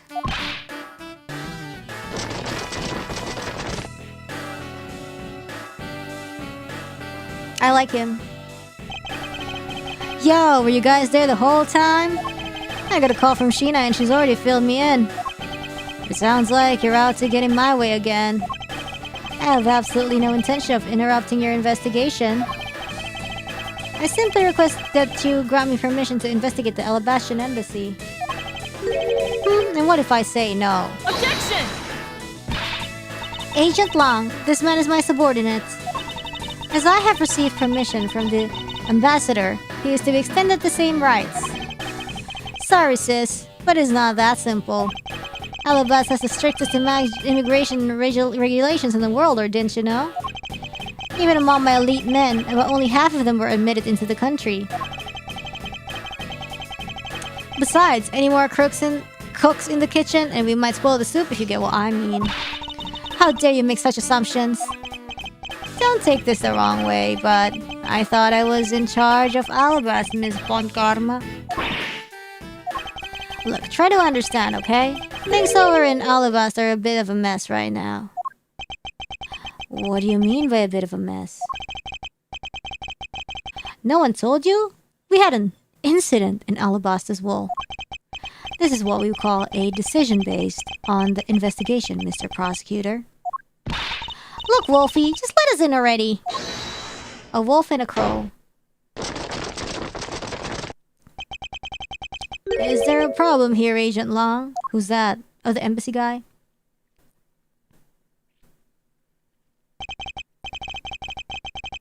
Not really, just having a discussion about whether or not to let these guys in. Ambassador Alba, ask that you please allow these people to join in the investigation. He looks like a tree. Having a debate because of my country. I am terribly sorry for placing you good people in that kind of situation. It is all because I lack the strength to govern well. Please, it is nothing of the sort, Ambassador. You weakling creatures, curse your frailty and inability to effect change in your country. What are you? The thing is, investigations conducted in my country have been under Agent Long. And it is my judgment that in order to minimize disruption in the investigation, I should leave everything up to Agent Long. There, you see? Oh, no way!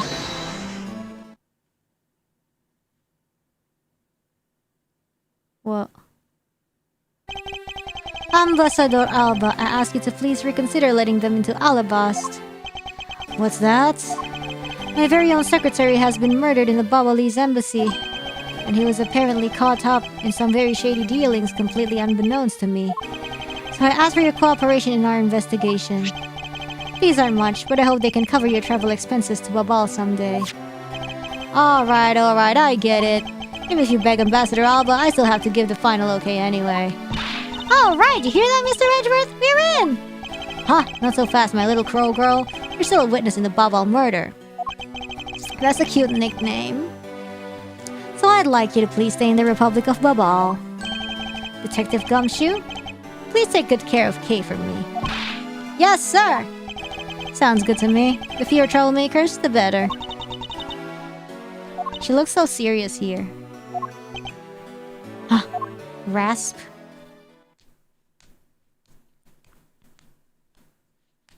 The crow girl and the wolf boy.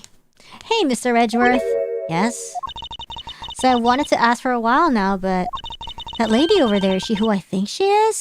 Who? That's right, I didn't introduce the two of you yet. Franziska von Karma, the prosecutorial prodigy. It's nice to see you again. Oh, I knew it! You're the whip lady! You may address me as Miss von Karma. Miss von Karma, I leave this investigation of Alabas in your hands. Thanks. Rest assured I will outsmart both the smuggling ring and the Yatagarasu. Huh? The smuggling ring, huh? Perhaps I should ask Franziska a bit more about them before I head into Alabas. Ah, and I mustn't forget to thank Ambassador Palaeno for all that he has done for me. Okay, let's talk to... Where's Palaeno, yo? Ambassador Palaeno, I am in your debt. No, it's nothing. Because it's about all I can do for you, I'm afraid. I only ask that you please bring Manny's killer to justice. I will, Ambassador, on my honor. Wow, you're so sensational. You've really piqued my curiosity. I know there aren't much, but I know that I'm giving them to you wholeheartedly. No, that's quite alright. Oh, well, how about this then? Babalese ink. What exactly is it? It's fountain pen ink, known as Babalese ink. It's made exclusively in Babal. So this is Babalese ink. We make it from wheat crystal oil, which is mined through our mineral mines. Please accept this ink. One dip of your fountain pen in this, and you can write for hours in your organizer. How fortunate for me that the ink in my pen just happened to have run out. I gladly accept your gracious gift. Yay. Great, wonderful. I guarantee to you that writing with our ink is an unforgettable experience. And since we don't export it, if you run out, you're always welcome to come and visit our fair nation. Talk about cornering the customer along with the market. You've made so much progress in your investigation in such a short period of time. It's truly amazing. Agent Hicks, whose help I had requested, was cut down before he completed his task. Sad. There is no room for further failure in my perfect investigation. In spite of that, I believe you were able to obtain some insight into the ring, correct? It was nothing. I simply made do some deductions based on the smuggled item I was following. You mean the Babalese ink? But why are there restrictions on the export of Babalese ink to begin with? That's classified Interpol Infer... Hold it! Franziska. As your subordinate, I'm a part of your investigation now. Don't you think it would be beneficial if I was as well informed as you? Point taken. Very well, I'll fill you in.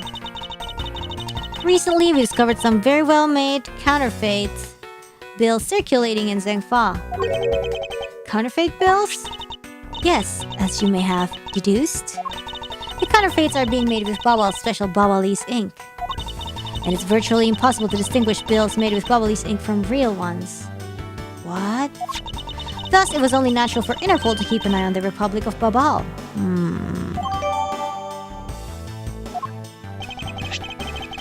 Well, that's where this document comes into play, correct? Correct, Mr. Kochin was smuggling large amounts of Babalese ink. Furthermore, he was charged with running the embassy's printing equipment. Ah, that's all the evidence I need to know that he was the head of the smuggling ring. However, there remains one tiny problem. Let me guess. You still have yet to find the counterfeit bills or the smuggled ink. Yes, and while we're listing things, I might as well add the counterfeit plates to the pile. Since we haven't been able to locate any of these items in the Babalese embassy, we're looking into the Alabashan embassy next. It doesn't matter where they're hidden, mark my words, I will find them. Well, shall we get going? What? What's wrong, Kay? I didn't get permission to enter Alabast, so we're going to go gather whatever info we can over on the Babalese side, okay? Alright, I'm counting on you two. Right. We're counting on you and Miss Von Karma to sniff out clues in Alabast. Oh, and Mr. Edgeworth, if you happen to come across my phony, you let me know, okay? If you tell me, I'll rush on over straight away, no matter where you are. I'll let you know when the time comes. Okay. Ooh. Mask? The mask is dead? Hmm? Whoa. What do you think you're doing to my subordinate? Ow. Please don't... Larry. It's not gonna be Larry, isn't it?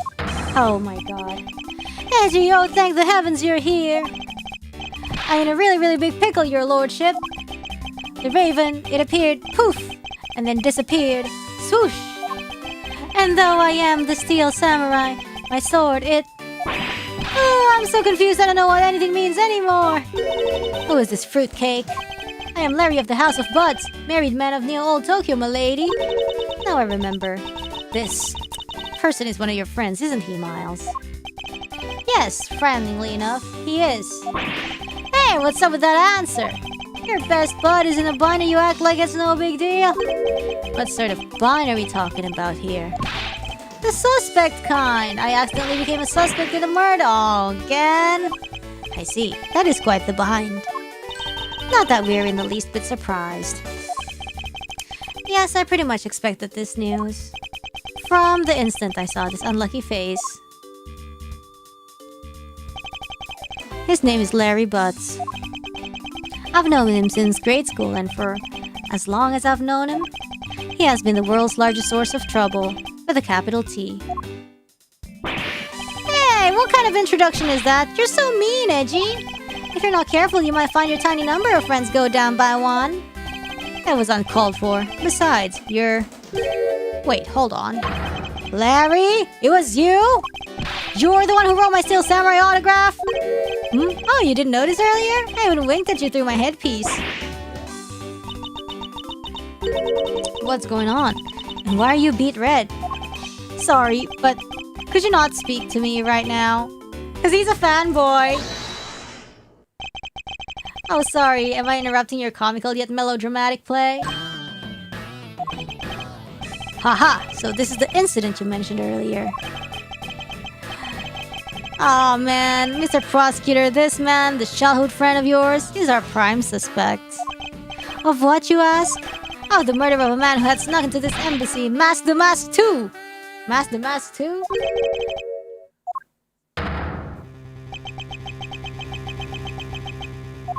Only Larry could get himself into yet another mess as fine as this.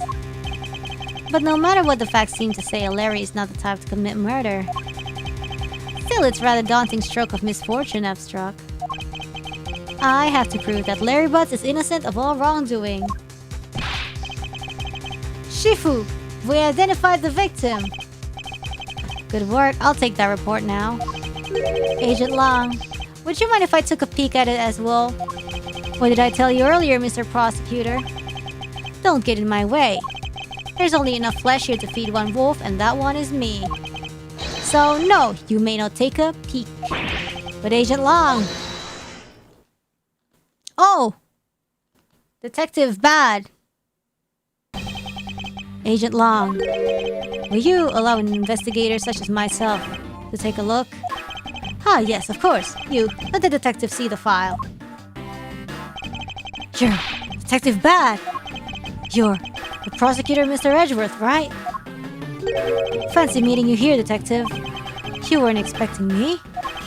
Ever since that day 7 years ago, I've chased after the Yatagarasu non-stop. I've been pressured Interpol into keeping me in the loop in case a card was ever found. What incredible dedication to the case. Detective Bad knows the Yatagara's MO very well. And his passion for the chase hasn't died down in these 7 long years. It's something I can respect. But Detective Bad, I must ask, are you going to make an ally out of this prosecutor? My only goal is to arrest the Yatagarasu. If he can get to the bottom of this case, then I'm willing to share info with him. I am in your debt, Detective Bad. Yay. About the murder of the Mask 2, would you be willing to fill me in on a few of the details? When the Yatagarasu showed up, Agent Long and I took ourselves off-guard duty and put ourselves in charge of directing things at this crime scene. Taking advantage of the chaos, the Mask 2, he broke into this embassy. Probably to steal some treasure or another. And I suppose he lost his life and he was forced to fight someone else in this room? Why exactly was that man placed under arrest, Detective? That samurai? He was born looking suspicious, but not for the reasons you suspect, I assure you. As you can plainly see, he is completely harmless. Well, he was just a random guess. It's not like he's actually under arrest. Tonight, here at the Alabastrian Embassy, Ambassador Alba was to give a commemorative speech. And that's when the Yatagarasu showed. Keep in mind, the Yatagarasu isn't who I'm talking about right now. Those seats, for the guests who had been called to sit in them, were empty. A no-show? Who was it that failed to take their seat? The Steel Samurai. Until the speech was to begin, each member of the entire Steel Samurai family was to wait in a separate room. However, for some weird reason, that man was spotted in a different location than his assigned room at that time. He's just being freaking stupid. And where was he? He was on the roof, with one of his legs down the chimney. What is he doing, bro? The chimney leads directly into this room. God, come on. What the heck? You've really outdone yourself this time. What were you thinking? In any case, I believe it's high time for me to start my investigation. He looks so stupid standing there. So this is the victim, the mask too. What is with his gaudy outfit? You didn't know about Master Mask? A few months ago, this thief caused a lot of havoc on the populace. So this thief is separate from the Yatagarasu. I thought they were for a while, because their MO and targets were different. The mask likes high-value trinkets and jewels, and being gaudy is his signature. Gumshoe was in charge of that investigation, so he'd know more about the mask. That's alright. All I probably hear are tales of his failure anyway. Oh my god. You haven't changed a bit, I see. In any case, let's get started here, shall we?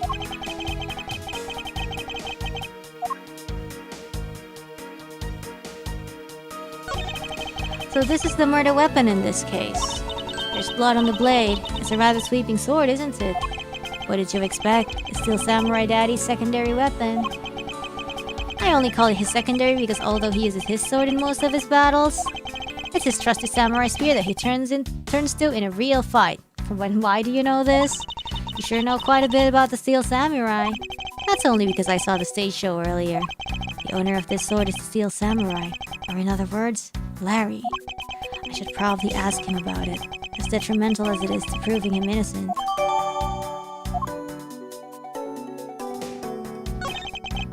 What is he holding? It looks like a piece of paper from a notepad.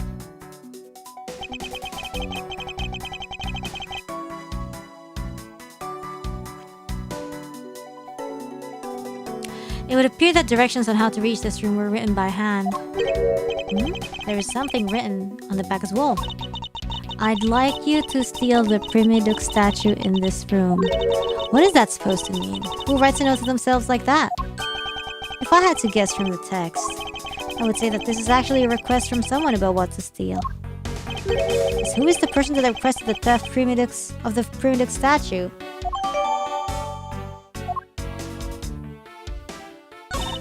There's not a single shred of fashion sense in the mask costume. Well, at least I can appreciate the great effort he must have put into making it. You two don't know? You can buy this costume almost anywhere now. It's being sold? Since when? Since around New Year's. The streets are practically flooded with them. Turns out the mask is a lot more popular than I thought it'd be. I can't believe that foolish fool would dress in foolish clothing to act foolishly. I got your point about 3 foolishes back, Francisca. I thought that the mask had quit the business. This guy, he's just a copycat using the name. A phony successor, just like the Yatagarasu. He's just another petty thief. His real identity is an out-of-work guy by the name of Kashino. He's 29 and wanted on larceny charges. From his clothes and what he was carrying, we determined that this guy is the real Damask too. The cause of death appears to be the loss of blood from the back of his head. It seems that he was struck with something very hard. In other words, he was bludgeoned to death. don't know. Casino. Indro. Okay.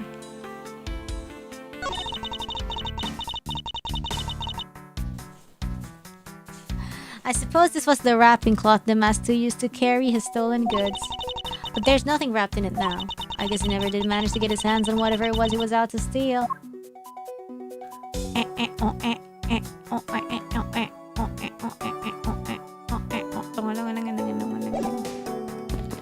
Yo, Larry. There are a few things I need to ask you about. Hey, how about that? I've got a few things I'm gonna ask you too. What is it? It's like both you and him. How is it that the two of you always manage to have some cute or hot girl by your side, bro? What? And Franzi, what about that promise you made to me? What promise?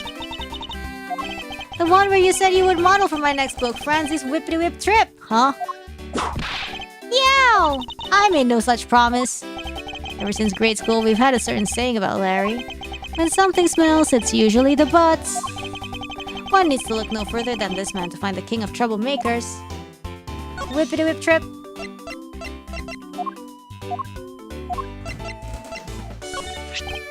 Hey, that's an official Steel Samurai weapon. You want me to do it? Oh, you have no idea how many fans asked that of me. What are you prattling on about now? Steel Samurai Sushi Slash. How was that? I bet it sent shivers up your spine. I let myself get caught up in being a spectator. How could I have failed myself? Wow.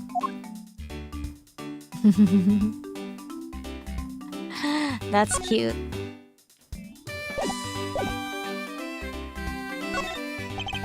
As I recall, aren't you calling yourself Laurie's Dunim now? That's Donim! Laurie's Donim! Get that straight in your head, Edgy! Ow, ow, ow! Now I remember, you're that rude, pale imitation of a real artist. No, you got it all wrong. I gave up on that whole Laurie's business, did you? Besides, when Bangelina left me and my heart in pieces, that's when Mindy walked into my life. She's been so good to me that I wanted to help her in some way. And I figured I could through this Steel Samurai outfit. Your inane blathering makes less and less sense each time we meet. I believe he's saying that he picked up this part-time job as a Steel Samurai so that he may attempt to capture the heart of the actress who plays the Pink Princess. Oh my god, you got it. I knew you'd know what I meant, Edgy. Not really, it's not so much as I understood. But a simple deduction based on your usual modus operandi, Larry. Larry, I'd like you to confess right now to everything you did tonight. Confess? Hey, don't tell me you suspect me too. Nonsense. I don't believe you have the mental accuracy needed to plan and execute a murder. However, we are talking about you here, so I find it hard to believe that nothing happened. For past experience has taught me that you are always at the center of some insane event. Edgy, how can you be so mean, stabbing me with your words like that? Unfortunately, I don't have the time to search out a key to unlock your heart this time. So I suggest that you cooperate and tell me what you know. Okay, I get it. To stop Franzi from whipping me from behind. So, I guess you know what I did, right, Edgy? I can't even begin to imagine. However, I imagine that whatever you were up to was probably beyond my imagination. So you will tell me what exactly you did, Larry. No, not yet, Edgy. It'll take more than that to loosen my lips. A lot more! Confess, now. More. Okay, well, I was up on the roof. And why exactly we were up there? Oh, you know, that wintry custom in the legendary hero. What? Legendary? Hero? Santa Claus! Santa Claus? I wanted to do that thing he does, so I climbed up to one of the chimneys. When I got there, there was smoke pouring out of the chimney.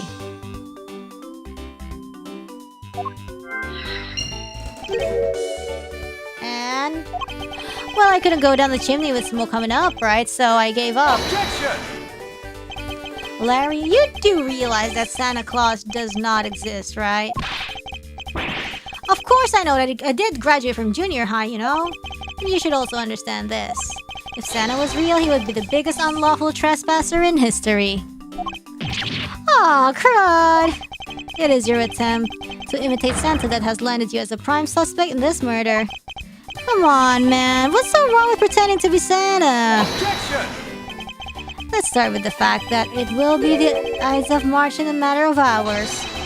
Santa only visits homes on December 24th. That's in December, you nitwit. No! Hey, wait a sec. We're not in court. Larry, about the samurai sword that was used in the murder weapon. Oh, that. Well, I shook hands with the ambassador in this room, you know. Yes, apparently you did. And well, I totally forgot about it and left it behind when I left afterwards. You want to talk about shock? I was the most shocked of all when I heard it killed someone. Ah, shocked. Foolish fool, looking especially foolish for foolishly saying such a foolish excuse. You forgot to take something that big with you. Who would believe such a tale? Hold it! Sorry, Miss Von Karma, but I believe him. Because if anyone could forget something like that, it would be Larry.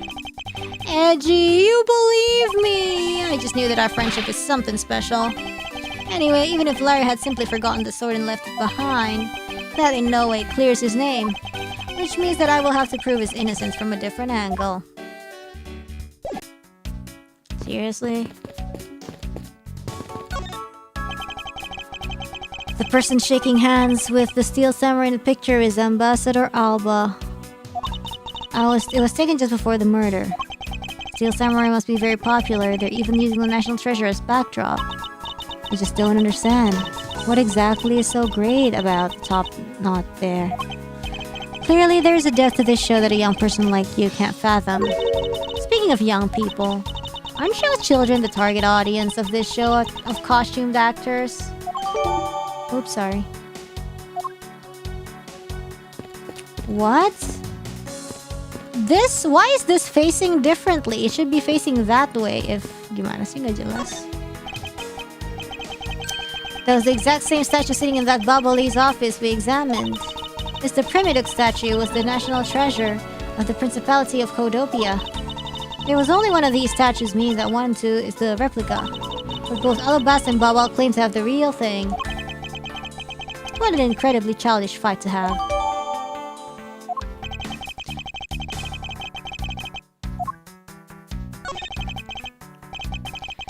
There was one of these on the bubbly side as well. I hear it's very valuable and made of pure gold. It was the national treasure of Codopia. There was only one of these statues, meaning that one of the two is a replica, but both Alabasta and Babal.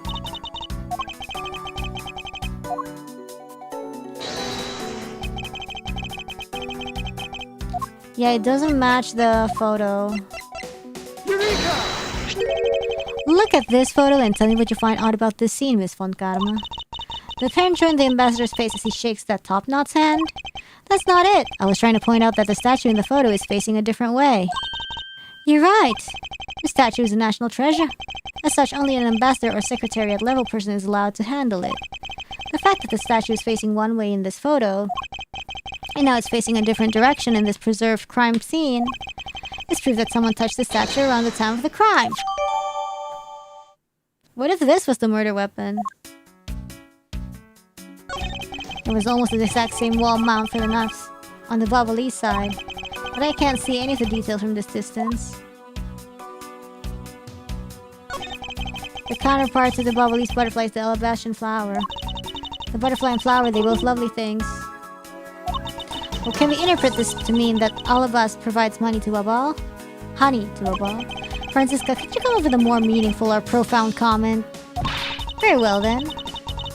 Now let's hear what sort of profound comment you can come up with.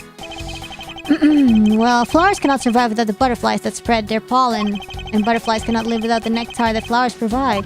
If either one were to disappear from the equation, neither would survive. How was that, Miss Von Karma? Your explanation took so long that I nearly fell asleep. Well, let's continue the investigation. Francisco, why can't you just admit I was on to something? Or else. Alright, well. I'm gonna talk to whoever. What about this clock? What's going on?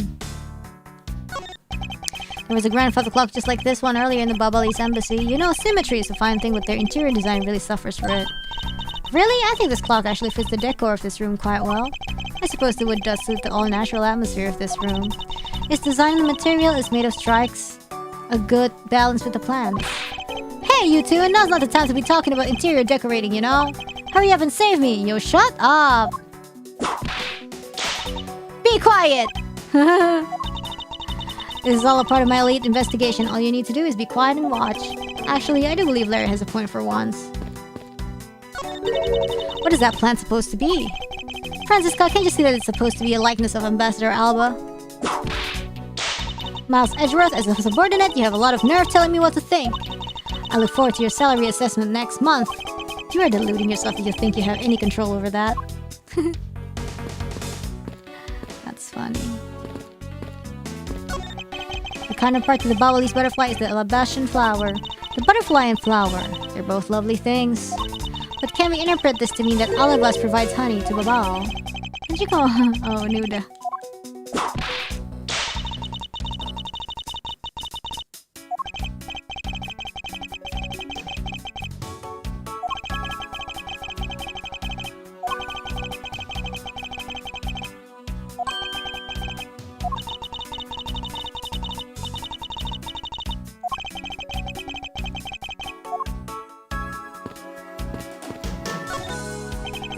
Okay, some weapons on display.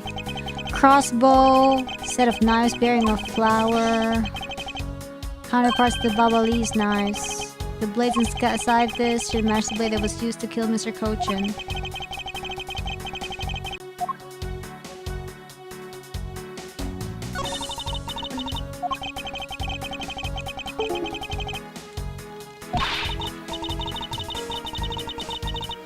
Okay.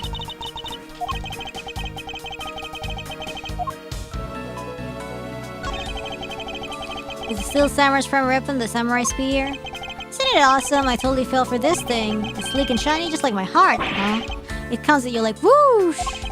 When you hold it, you just want to live life like BAM! You do well to watch what you say, Larry. Although it's just as Larry says, the spear is quite a symbol of valor. Speaking of spears, aren't you supposed to use them by thrusting the point straight into your opponents? I'm not entirely convinced the spear is up to the task. What's wrong, Edgy? You're staring off into the distance. Oh, I get it. Tell you what, I'll tell the studio to make you one, okay? But this one's mine. Did I say anything about wanting one? Maybe I can shut him up if I show him the piece of evidence. I will point something out about this spear.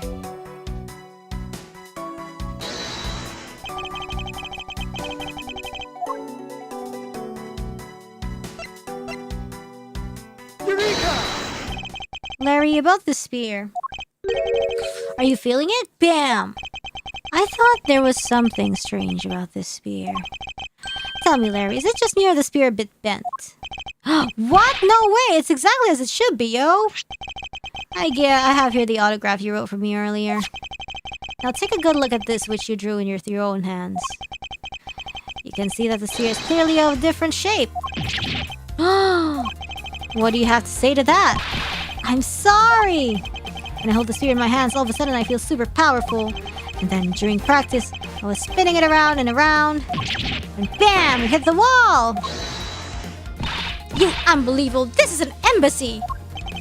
But I've always been like that, ever since I was a kid. One time on an overnight field trip, I bought a fake sword and played with it late that night. I'm just a useless, hot-blooded man! Larry, clarify that for me, will you?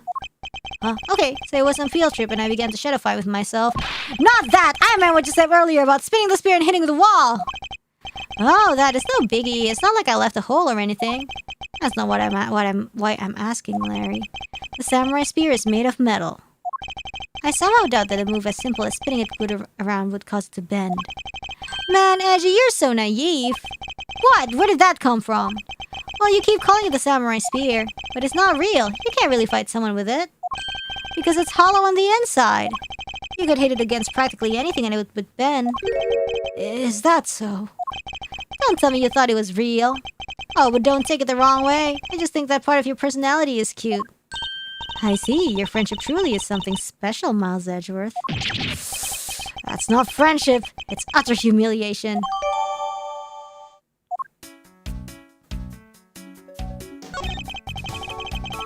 Why is their weapon on display in a place like this? I wonder why there are no whips on display here, huh? Knives adorned with flowers are on display here. I suspect that these are the counterparts of the Babalese knives. The blades of these knives should match the blade of a knife that killed Mr. Cochin. What? One of the knives is missing in his... Yo, what? Oh, sorry. Let's see if the two pieces, the blade and the handle, fit each other. Oh my god!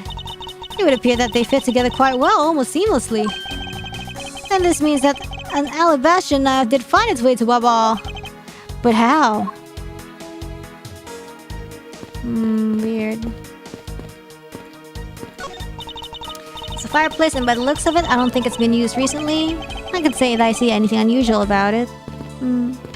Okay. This must be Ambassador Alba's desk. His notebook is open at its desk. He must have been in the middle of some important work. Sapling growth log. It finally sprouted today. Funny, it doesn't look like important work to me. Nice. Alright. I talked to him. I haven't talked to him. No matter how hard you try, you'll never be a necessity in our Shifu's investigation. Is that a fact? But no matter how good he is, he's bound to overlook something. If you insult our Shifu, then prepare to be punished.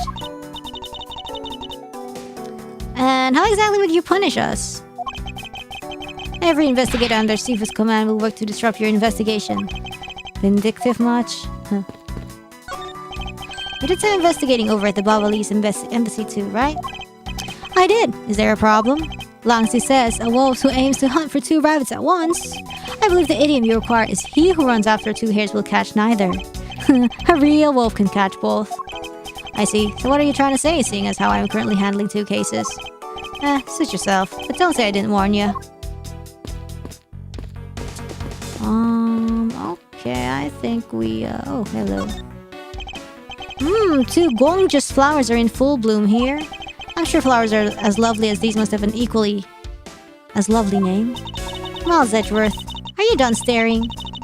I should hardly think passion flowers are all that rare. Passion flowers? That's a rather unusual name. It was named by priests in the 15th century for the Passion of Christ. As they say, you learn something new every day. I guess that about wraps up my investigation. That's... Pink Princess? Not Wendy! Not Wendy, please! Not Wendy, please, not Wendy. Still feeling ill? I'm gonna be so mad. And yet another strange character comes out of the woodwork. And so the Pink Princess also comes to pay the Alabastian embassy a visit. I believe I may need to speak with her as well. Oh, hell no. Miss Pink Princess, I have a few questions I'd like to ask you. Miss Pink Princess, if you would please answer. Oh my god.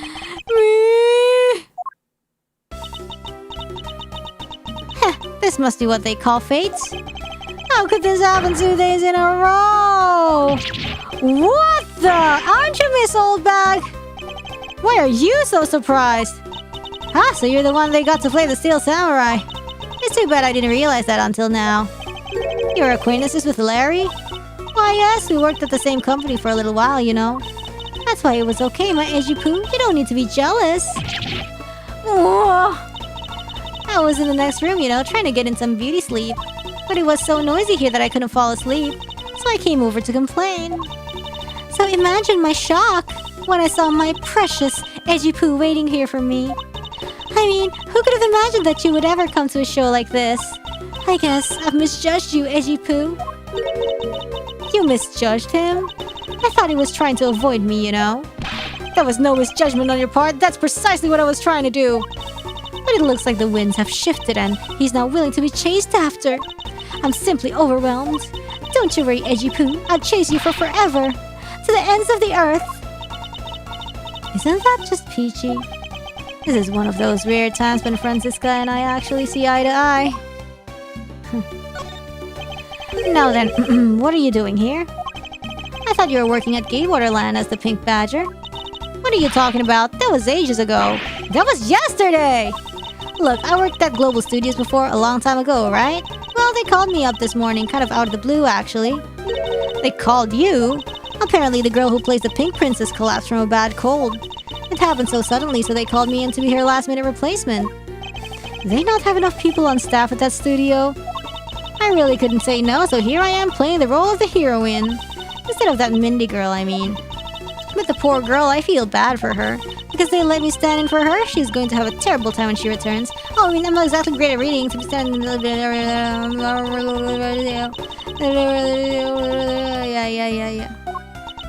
You're a rather lively old lady. So basically you received the stand-in request this morning, correct? You got it. If you need to see it, I've got it right here, look. It appears that she is telling the truth.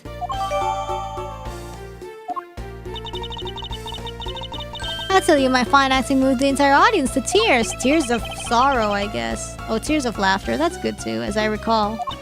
But being famous has its problems too, you know. Here, take a look at this. Huh? It's a letter from a stalker! No, it says Mindy. It's letter from Larry. Oh my god. I know what Larry... No, Larry was gonna do this bullshit of like...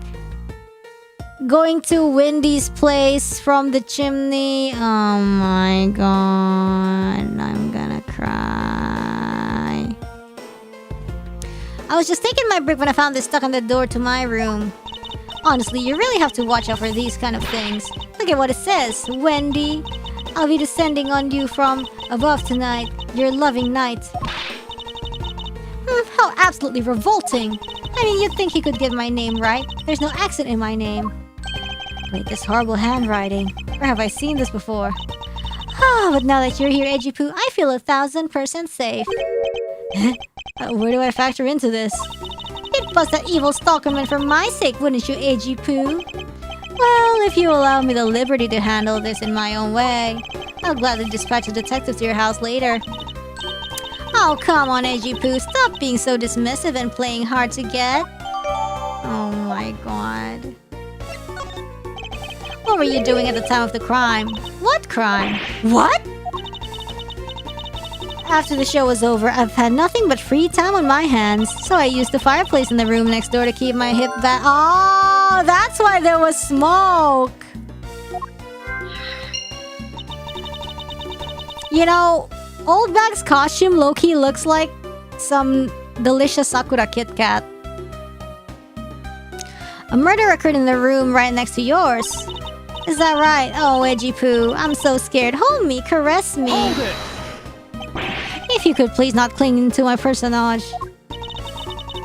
In any case, I take it then that you failed to show up at Ambassador Alba's speech? Oh, that? No, I didn't go. I mean, I may have the heart of a young tender maiden, but my body just refuses to cooperate at times. As soon as the show ended, my hips started acting up and got stiff. I couldn't move at all. Can you provide proof of your condition? Oh, you just go on ahead and ask the doctors in the infirmary. They're the ones who carried me from the theater all the way to this embassy. I have to admit, the thought of her not being able to leave that room is rather pleasant. Hi, doggy! Missile? Prosecutor von Karma, I've brought the police dog as you requested, sir. Good work, you may leave now, officer.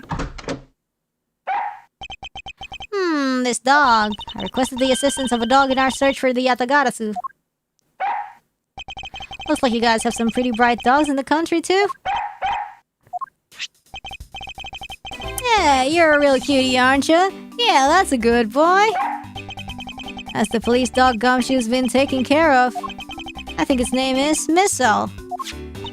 What's a fitting name for a police dog that dashes out in front of it and attacks? That action alone isn't exactly what's going to solve the case for us, you know. Now, Missile, I want you to find some clues. Go! So cute! Oh, what's that? Good dog. You really are quite bright, aren't you? Unlike a certain someone I know. Now what do we have here? Hot dog? Looks like a small hot dog, but... Wait, Francisca, isn't that an official samurai dog? Oh no, bad Missa! He ate it. I wonder if it's alright for him to eat that. It's just a meat substance snack featuring the Steel Samurai. I'm sure he'll be fine. That's quite a bit of information you gathered there in a single quick glance. You should really be focusing on why there was a samurai dog there in the first place. It looks like that snack wasn't all miss all found. Oh, and what do we have here? I want to sneeze. It appears to be a lady's undershirt. I wonder if Ambassador Alba might have an interest in cross-dress. Huh? I somehow doubt that. It doesn't look like the shirt would even fit him. A samurai dog and a lady's undershirt? What are those two items doing in a room like this? Given the circumstances, the lady's undershirt could only belong to one person. I suppose I should get this over with and ask the owner of said undershirt about it.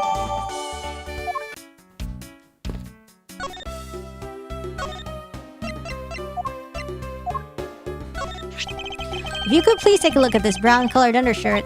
Oh, Wedgie Poo, what is the meaning of this? Huh? Why did you steal that thing from my bags? All you had to do was ask, and I would have gladly given you as many as you'd like. Well, thanks, but no thanks. This shirt was found here at the crime scene. What? Come now, why don't you just confess and explain what it's doing here? I know nothing. Nothing, I tell you. What?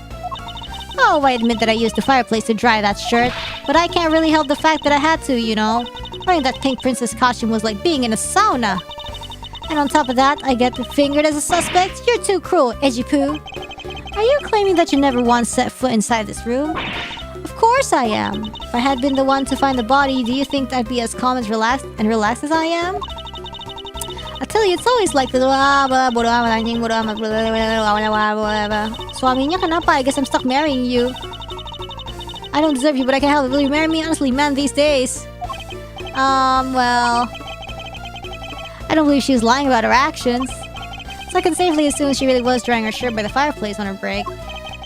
And somehow, the undershirt managed to move from the next room into this one. Teleportation. I assume the samurai dog was also yours? Ah, that brilliant mind of yours. You really can see through everything about me. And also the feeling of dread continues, but I suppose I should ask for more details. I guess. That samurai dog was yours, wasn't it? Oh shoot, what if it can't like rotate? It has like a secret compartment. That samurai dog was yours, wasn't it? But like, nah, I don't know. Of course I'm forever yours, my edgy wedgy poo. Hold it! If you could just stick to what I asked you. Edgy, are you and Miss Oldbag? No! You really don't change, do you? When will you learn how to take a joke? Anyways, that samurai dog wasn't mine. Those things are a present from the studio to the embassy. A present? The studio bigwigs actually told us to play delivery boys. We were supposed to hand the dogs off to the embassy people and tell them hi. I had to pile them all into the pushcart just to move them all. Oh, the one earlier. The studio guys should have delivered those things by themselves, right, Edgy? So did you deliver the samurai dogs to the embassy staff as per your instructions? Yeah, that fireplace maybe has something like rotating doors, like some compartment or something. I'm not sure. There has to be a trick to it. Otherwise, like, then how? Hey, Yeji, don't just ignore me in my question. Iron Infant? Did they eat the Iron Infant? Eee. Aren't you going to stick up for me? How about that? See, after the show, I went to rest the spell in the dressing room. Because of my bad hip, you know? And there they were. The samurai dogs were just sitting on the dressing room floor. Yeah, exactly. I suppose you had to make preparations for distributing them after the show. Well, if by preparation you mean sampling them as well. Excuse me? Oh, I tried one and thought they were actually quite good. Sorry, but I just had to find out. I know it was silly of me to think this, but... I figured that since they're for a kids show, their taste was probably for kids too. But they were so good that I couldn't stop. What do you mean? Before I went back to my room, I just had to help myself to half a dozen or so. What? Half a dozen? As I sat there by the roaring fire, warming them and eating them, I thought, this is...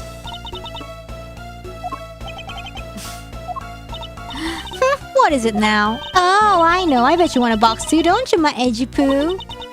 Well, who might say no to you? Oh man, now I want Now I want some hot dogs. Maybe tomorrow, though. But I'll only give you one. The rest are all for me. Really? Looks like the lesson for today is that when the Steel Samurai and the Pink Princess take off their masks, they transform into a pair of annoying troublemakers.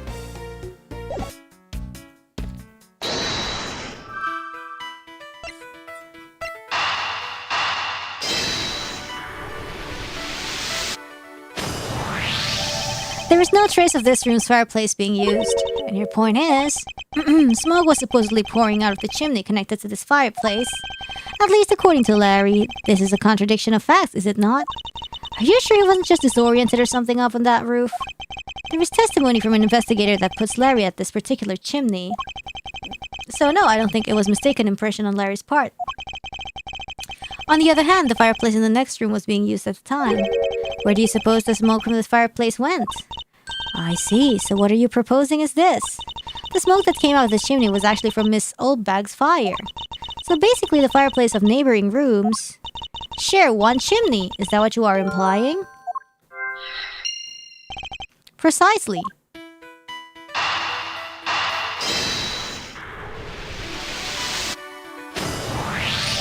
The lady's undershirt that Miss L found... Ow! Why are you getting all excited over holding on to a lady's undergarment? Miles Edgeworth, you uncouth sea slug. If you know the owner of the said undershirt, then hurry up and return it to her already. You have it all wrong, this is evidence! The owner of this piece of evidence was in the room next door. And yet, despite that, Miss L found it in this fireplace of this room.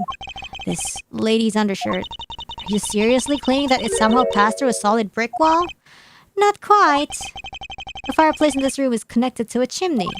The other fireplace in the other room is also connected to the same chimney, leading us to the possibility that the two fireplaces are connected to each other. Perhaps a closer look at the back of the fireplace is in order. It has another compartment. Ooh, now we're Resident Eviling. There's an X on the back wall of the fireplace. Let's see if I can't get a better look at it. Ah, what in the fudge? The wall separating this room's fireplace from the next room's fireplace apparently turns. As I suspected, this fireplace does indeed connect this room to the neighboring room. The neighboring room? There appears to be nothing particular about the next room. But the fact that there is nothing special about the next room isn't what's important. It's the fact that there is a secret passageway through the room's fireplace. We now know that fireplace connects the two rooms, but how exactly is that significant? You aren't going to suddenly name the old lady as the Mask 2's killer now, are you? No, she couldn't move at all because of her stiff hip, so she could not have been the one. Unfortunately, I believe that this fireplace has nothing whatsoever to do with the Mask 2's murder.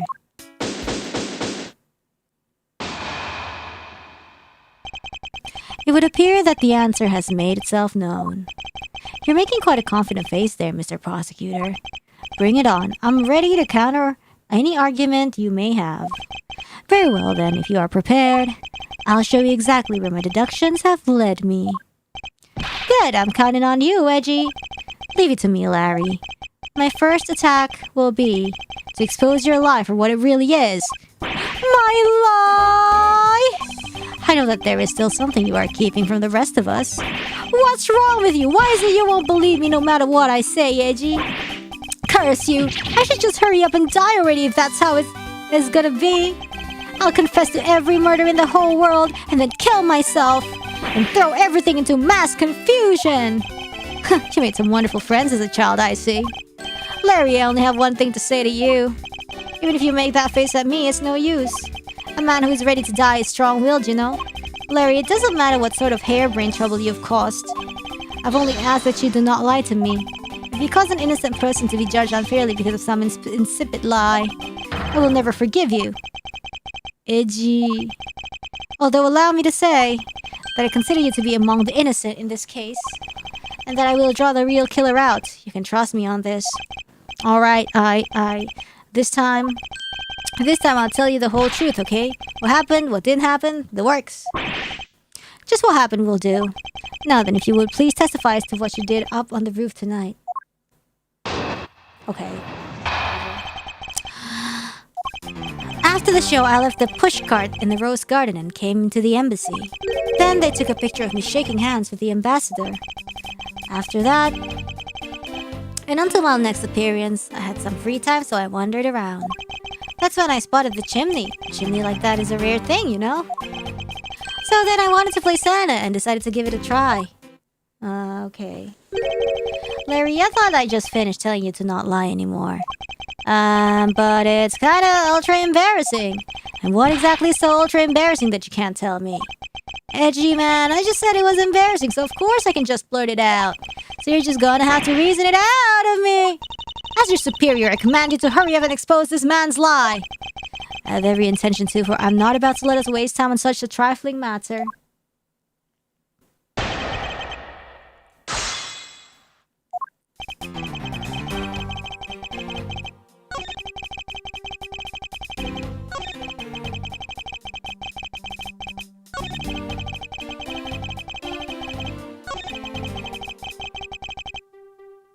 Hold it!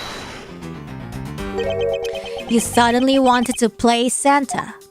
Oh, well, actually, I dressed out as Santa once before already. Yeah. I was down at Gourd Lake. Oof. I'd appreciate it if you wouldn't dredge up such unnecessary memories for me. Sounds like you guys share a lot of history. Upward to being childhood friends, huh? Besides, it's not a felony to dress up and play Santa, you know? Santa doesn't go around killing people after he comes down a family's chimney, after all. Somebody should make a scary game of that. Actually, is it worth delving into whether or not playing Santa is a big deal? Yeah. Actually, I believe in the case of this man, playing Santa is actually quite a big deal. Are you saying that your buddy isn't exactly made of Santa quality stuff? Precisely. You hit the nail on the head, Agent Lang. Hey, Edgy, that's so incredibly mean. Tell me something, Larry. Did you know that Santa's job is to deliver presents to people all over the world? Of course I know that. I did graduate from junior high, you know. In that case, it's your turn to tell me something. I want you to tell me to whom you were delivering a present to. I was delivering a present to a child not basking in the warm glow of love. Objection! That must be the most elegant description of you I've ever heard, but a lie is still a lie. You sure know how to kick a guy when he's down, you know that? In any case, the person that you wish to deliver a present onto was most certainly this.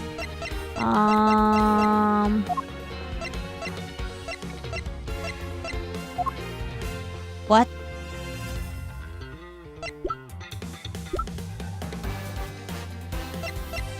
Well, is it evidence? Because he's not in the profiles.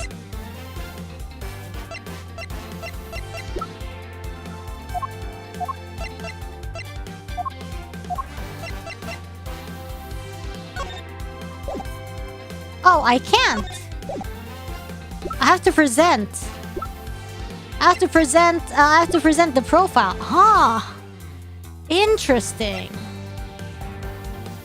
The person you wish to deliver... Can I do Pink Princess?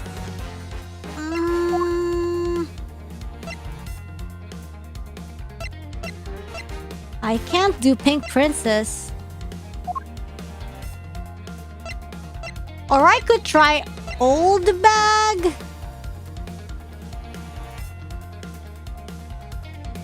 Like, it's obviously Mindy, but I guess the game wants us to pick Wendy first. Take that!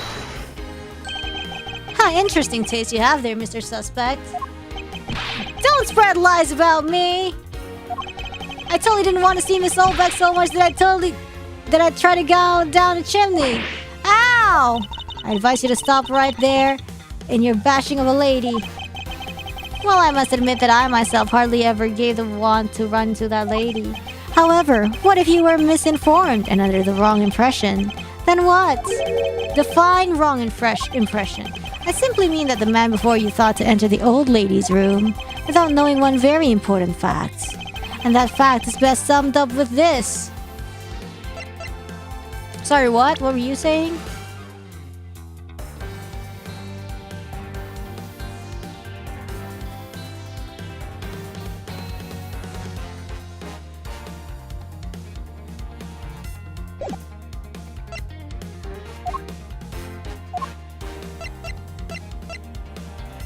Take that! This is something the old lady received from her employer for the night. The girl who normally plays the pink princess. Mindy, was it again? It seems that this man is quite taken with that actress. But that's not true, Edgy. She's the one with the hots from me. Huh? I just know it. I can feel her sexy beam piercing my heart when she's watching me. Sexy beam, I tell you. You filthy, despicable, inconsiderate, fickle, idiotic, cowardly. A Persian of a man. You haven't matured at all since we last met. Hey, Mr. Prosecutor. Yes? This guy, he's got bigger problems than just getting involved in murders, I take it. I suppose you could put it that way. Hey, what the heck, man? I don't get you guys at all. Why do you all have to make me out to be some sort of bad guy? To return to the original topic, I propose that at least this much has been made clear. Without any knowledge that Miss Mindy had fallen ill, Larry tried to make his way into the Pink Princess's room. That much we know for sure.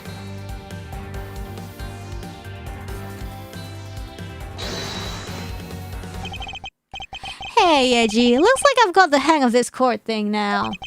But we're not in court at the moment. Shut up! I see what's going on here and it looks just like what you do in court. I guess old boy here still has something he'd like to say.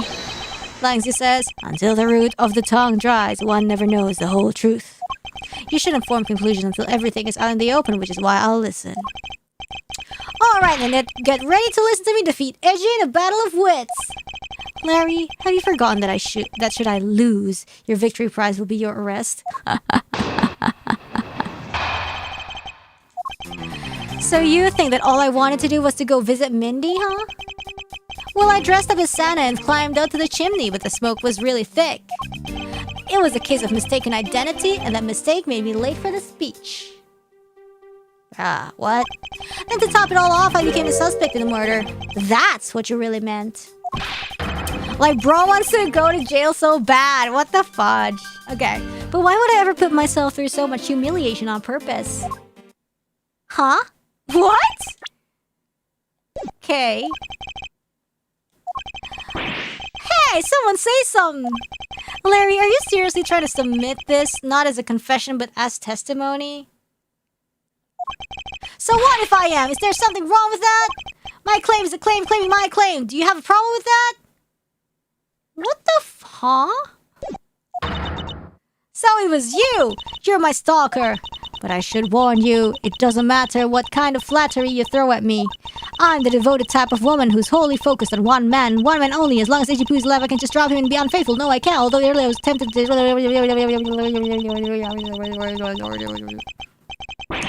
Oh, I'm so inspired! You're such an inconsiderate, cowardly, idiotic, and all-around completely worthless man. I thought I heard something ominous just now, but perhaps it was just my imagination.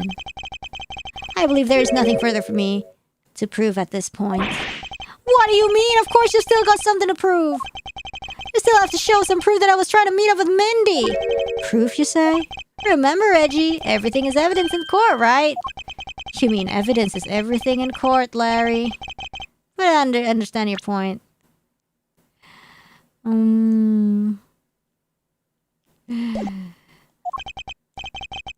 Yeah, see, I'm totally a pro at this now. Very well, if you wish to see the evidence.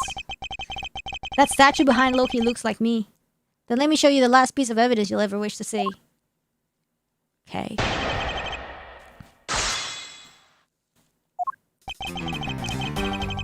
Yeah. I dressed up in Santa climbed into the chimney where the smoke was really thick. Mistaken identity, the mistake made me late for the speech. The frick does this mean? Hold it! I'm not quite sure how you could mistake that actress for this lady. Oh, Wedgie Poo, are you staring at me? Oh, are you finally succumbing to my feminine You what? Bro. I should think that the Steel Samurai is the one who should know all about your charms. What? Me? Edgy, what are you trying to do to me? Nothing, simply that the Steel Samurai and the Pink Princess are husband and wife.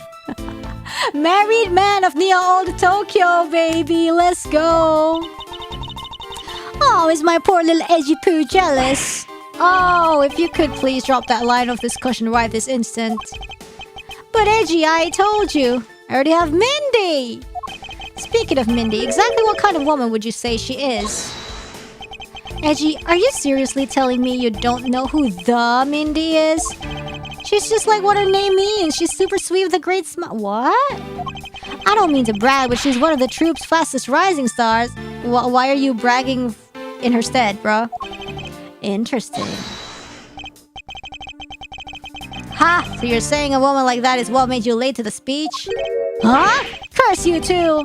Why is everyone out to make a suspect out of me? Look, all I can say is this. I was late to the speech. I became a suspect in murder, that's what he really meant. But why would I ever put myself through so much humiliation on purpose? Hold it! Larry, this is the final point you wish to make. You got it! I've called on all the energy I have and told it to you with all my soul. In that case, allow me to take that soul and break it. Huh? Yes, we'll stamp it on our feet until it's been ground to a fine powder. A fine powder! Ah! If you really put all your soul into that, then you're ready for what's coming, right?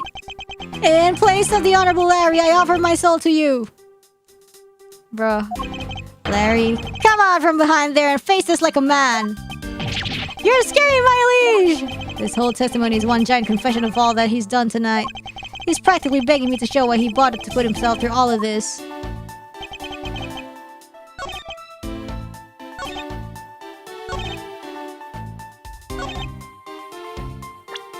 Seriously?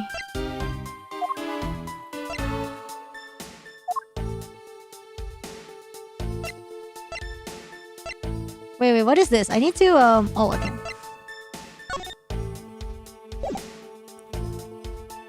Objection!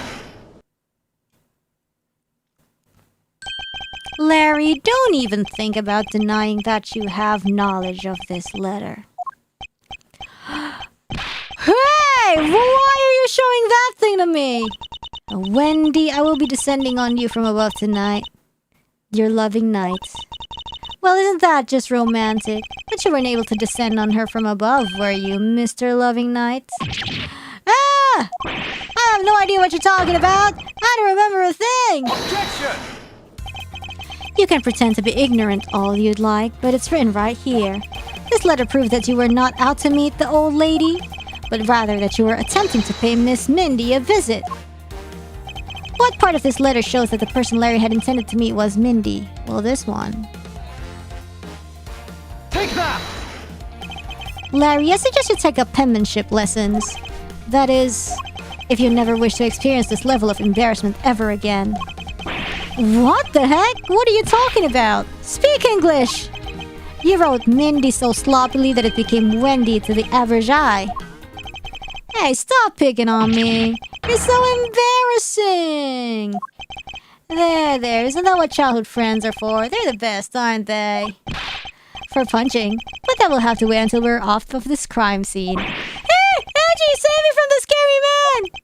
Sure, if you're willing to make amends. Starting with your incredibly embarrassing mistake. That wasn't me! Come again. It's a fake! Someone's out to get me, so they made that fake letter! To set me up! Oh, come on! Accept your defeat graciously. But you guys are being so mean! Jeez, what is going on, bro? Come on. Penmanship analysis. Oh, nah. Putting a nail in the coffin. What's that? No matter who, all people have certain unique features to their handwriting. Whoa!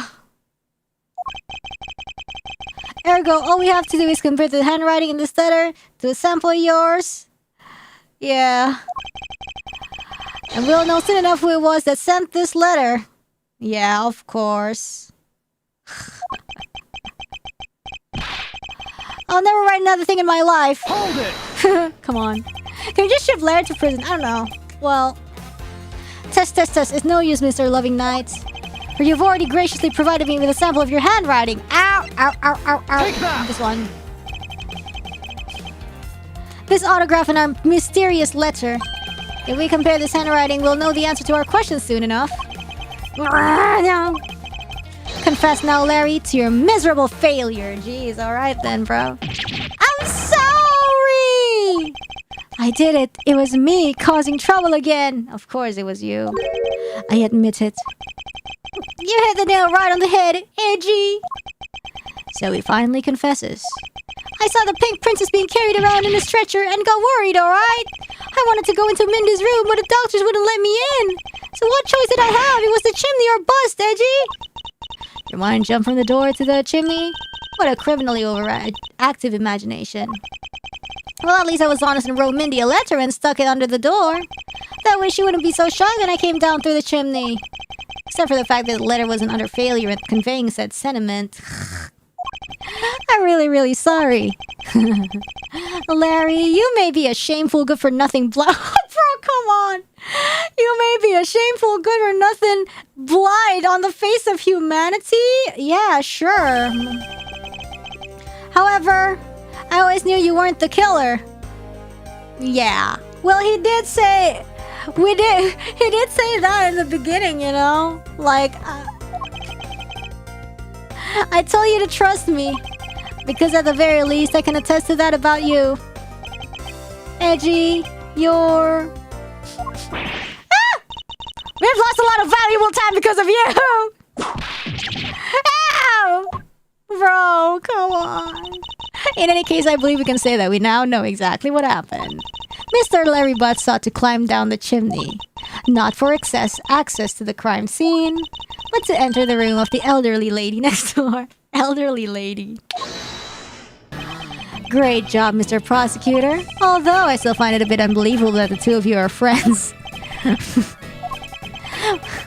But the suspicion on that guy over there isn't completely resolved yet, so don't get any funny ideas about running off, okay? You're not gonna let him run off, huh? Ow! Hey, what? Edgy, what does the wolfman mean when he says I'm not off the hook yet? He means the murder weapon. Larry, did you forget? There are 2 layers of suspicion hanging over your head. That's exactly what I mean. We can only rely on the words of the suspect, after all. We may have figured out where he was and what he was doing all night, but the bloodstained samurai sword that was left at the crime scene? As long as there is no satisfactory explanation for that, this wolf will refuse to ease up on this bite. Rar XD. Eek! Angie, that guy! It looks like he's seriously about to take a bite out of me! I'm well aware, and you should be as well, that this upcoming battle will be crucial.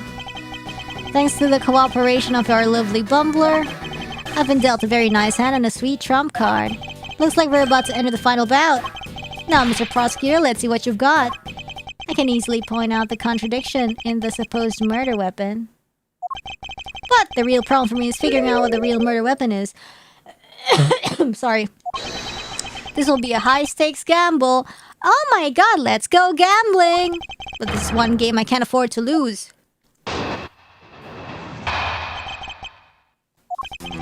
I was the one who found the body of the victim, Damask too.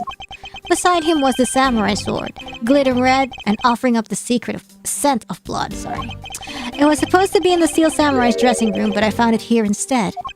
Plus, I found the murder weapon's owner, the suspect, Larry Butts, in here too. Isn't it a bit far-fetched to accuse somebody simply on the basis of ownership? Ownership? But this owner wanted to sneak onto the crime scene. I think that's plenty to go on, don't you?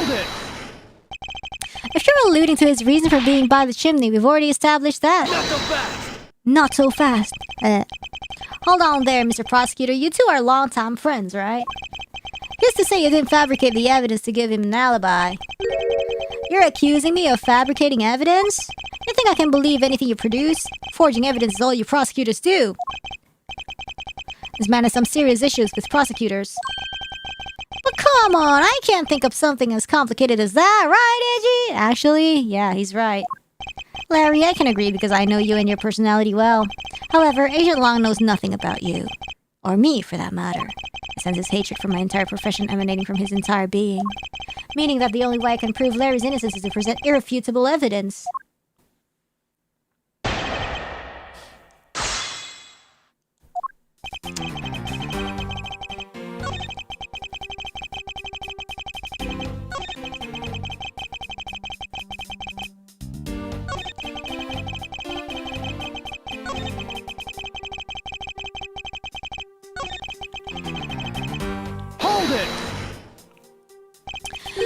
me, but clearly read an offering up the scent of blood? Do I have to spell it out for you? I mean the cited smell of blood, of course. And according to the test, the blood on the sword belongs to the victim. The sword was made to only be used on stage, so it's not sharp. Isn't it like prop? But it's pretty weighty. It's certainly heavy enough to beat someone to death with. Bro, okay? Is it really that heavy? Which leads me to suspect that the victim was beaten to death with a sword. Beaten to death, huh? This last statement is too important to just let slip by.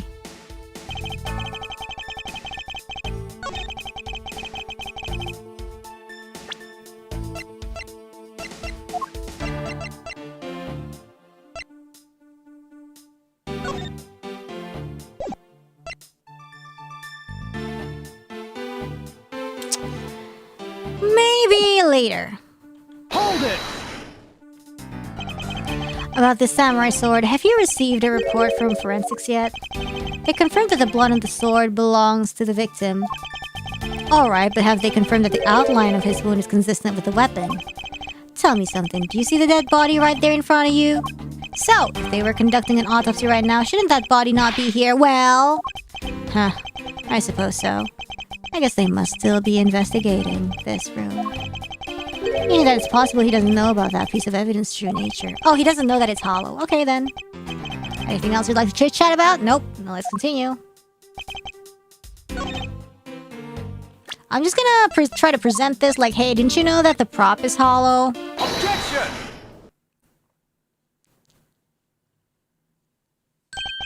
Do you know what this is, Agent Long? Huh, it's a long spear, right? We used to use those a lot in my country a long time ago. Piercing, mowing people down, spears are the weapon of the heroes throughout history. It's the next most effective weapon after the whip. Ha! I think the whip is in a slightly different category. So, what's your point? Are you going to tell me that the spear is the real weapon? No, I simply want you to take a look at this section here. The way it's bent? Precisely. Apparently, a certain troublemaker hit it against the wall in this embassy earlier. And as you can clearly see, the insides of the steel samurai's weapons are hollow. In other words, they're replicas that aren't strong enough to deliver a damaging blow, let alone the multiple strikes necessary to bludgeon someone to death. And yet, there's not even a dent in the samurai sword. How do you explain that? Oh yeah! The sword and the spear are made out of the same stuff, so they bend easily. But I wish they'd make them out of better stuff, because the spear got bent. I wasn't able to do my special early summer rain jab move. Man, I got such an earful from the director on the play for not doing it in the show. The Steel Samurai's special move was changed tonight because of him?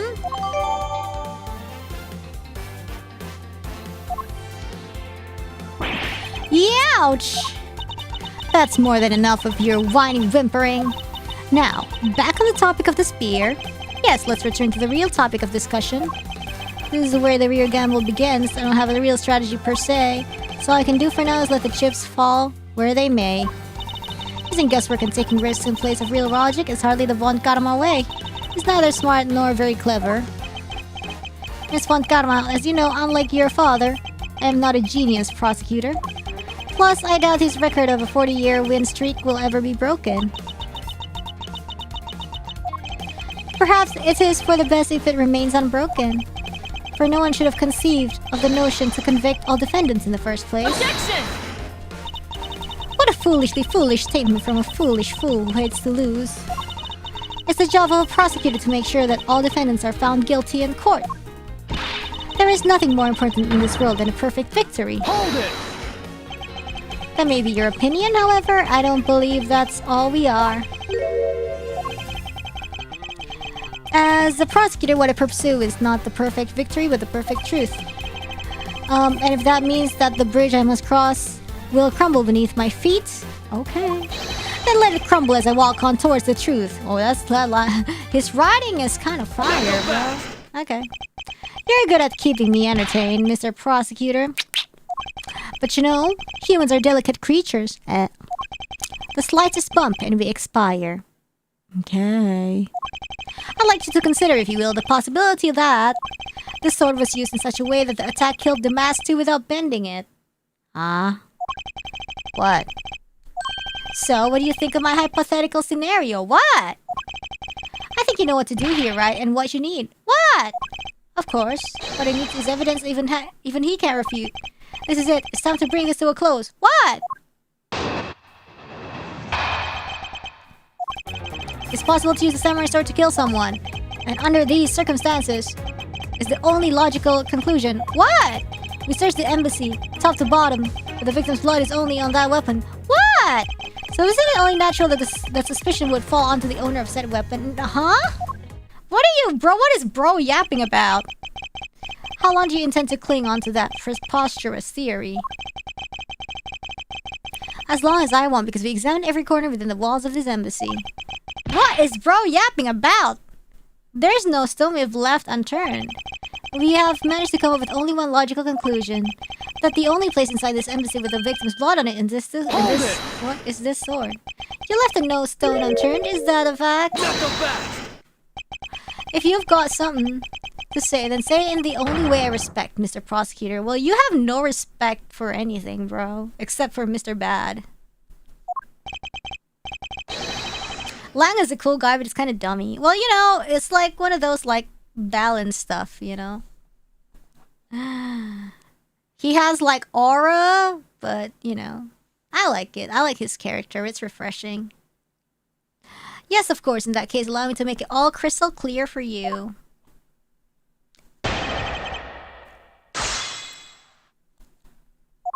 He has his own charm.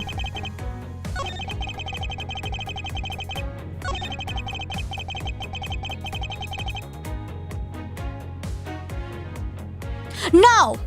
We searched the embassy from top to bottom, and that's a lie, because you are not allowed to touch the statue. Hold it! The only place where you could find blood was on the samurai sword? That's right, even with luminol. Which means that there are no other possibilities outside of what I've already outlined. Do I have a problem with Agent Lang's assertion that the samurai sword is the weapon? Raise an objection. If you believe that there is no other door of possibility left to open, then allow me to force one open for you. It's gonna force it open. And how do you plan to do that? By showing you that what may possibly be the real murder weapon. Ha! The real murder weapon, I hate to repeat myself. Wait, if it's really it, then I freaking called it. But my men have already searched every last inch of this embassy.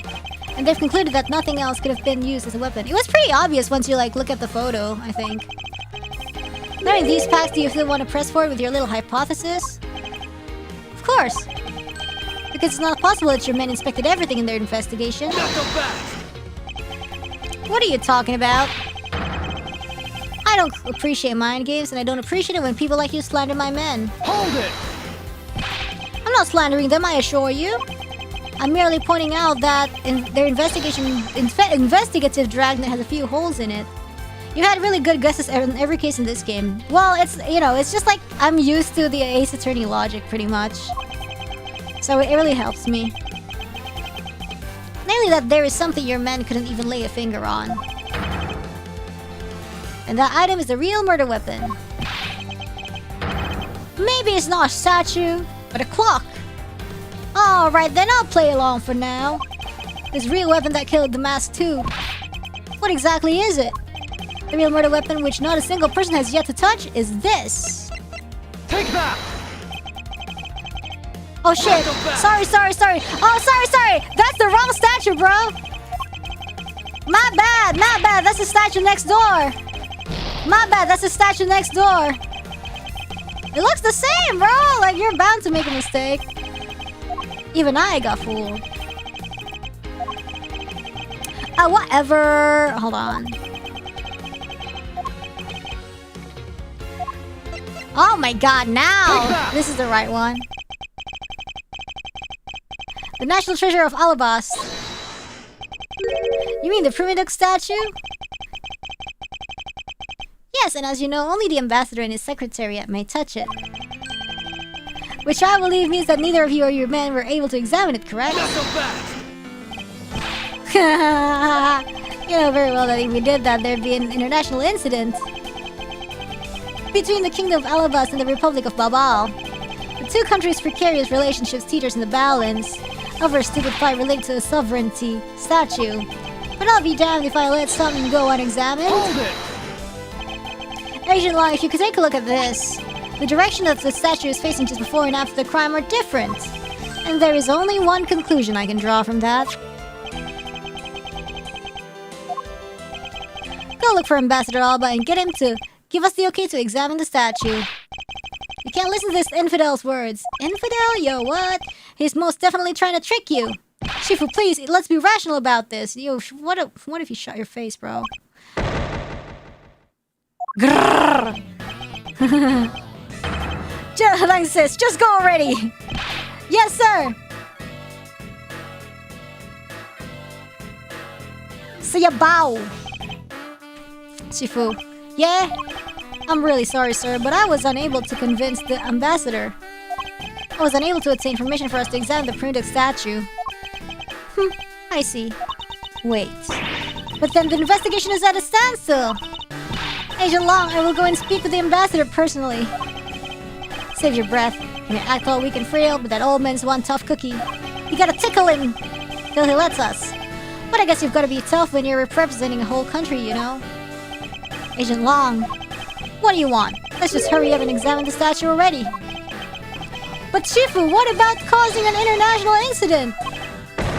Quiet! I'll take the fall if I have to later. Hold it!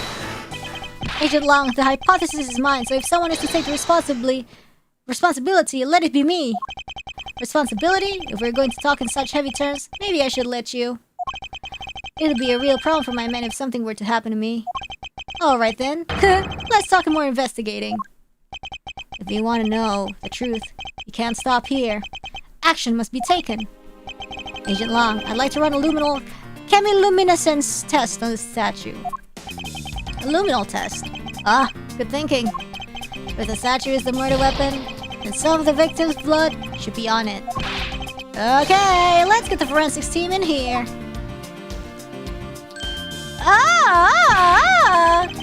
Looks like you hit the jackpot, Mr. Prosecutor. Jackpot? And gambling? I guess this means that this is the real weapon that killed Mask 2. Indeed. But I wouldn't celebrate yet if I were you. This doesn't let your friend off the hook. It doesn't prove that he didn't kill the Mask 2, so the charge remains. We are hardly done examining this statue, Agent Lang. Knowing that it is the real weapon, I believe further examination is required. You think so? Okay then, knock yourselves out. What? What are we gonna do? Upon closer inspection, he really does look a lot like the Steel Samurai. Maybe that's why they chose him to be the Goodwill Ambassador? I actually can't discredit that hypothesis. Or maybe the people at this embassy just really like the Steel Samurai. That's absolutely preposterous. I don't think it's that unlikely. We mustn't go around denouncing people's opinions. And yet, look at how easily you discredited mine. Not that I care why they chose him. Sorry, what are we supposed to like... Oh, shut up, Siri. There's a shield on his back. I wonder if that's supposed to mean that his back is covered? Lanza says, those with a shield on their back deflect all enemies behind them. It means that he is ready for any blindside attacks that may come his way. Agent Long, there's no need to attach overly complex meanings to such a simple thing. Ha! You didn't seem to get Lanza's saying, so I was just explaining it to you. The saying itself is what I was referring to when I said overly complex, you know. Sorry, what were we even supposed to... Oh, whoa. With the sword drawn and ready, there's a certain aura of valor around him. Lanza says, those who hold the sword hold an equally strong will. It's said that the weapon one holds reflects the strength and will of one's character.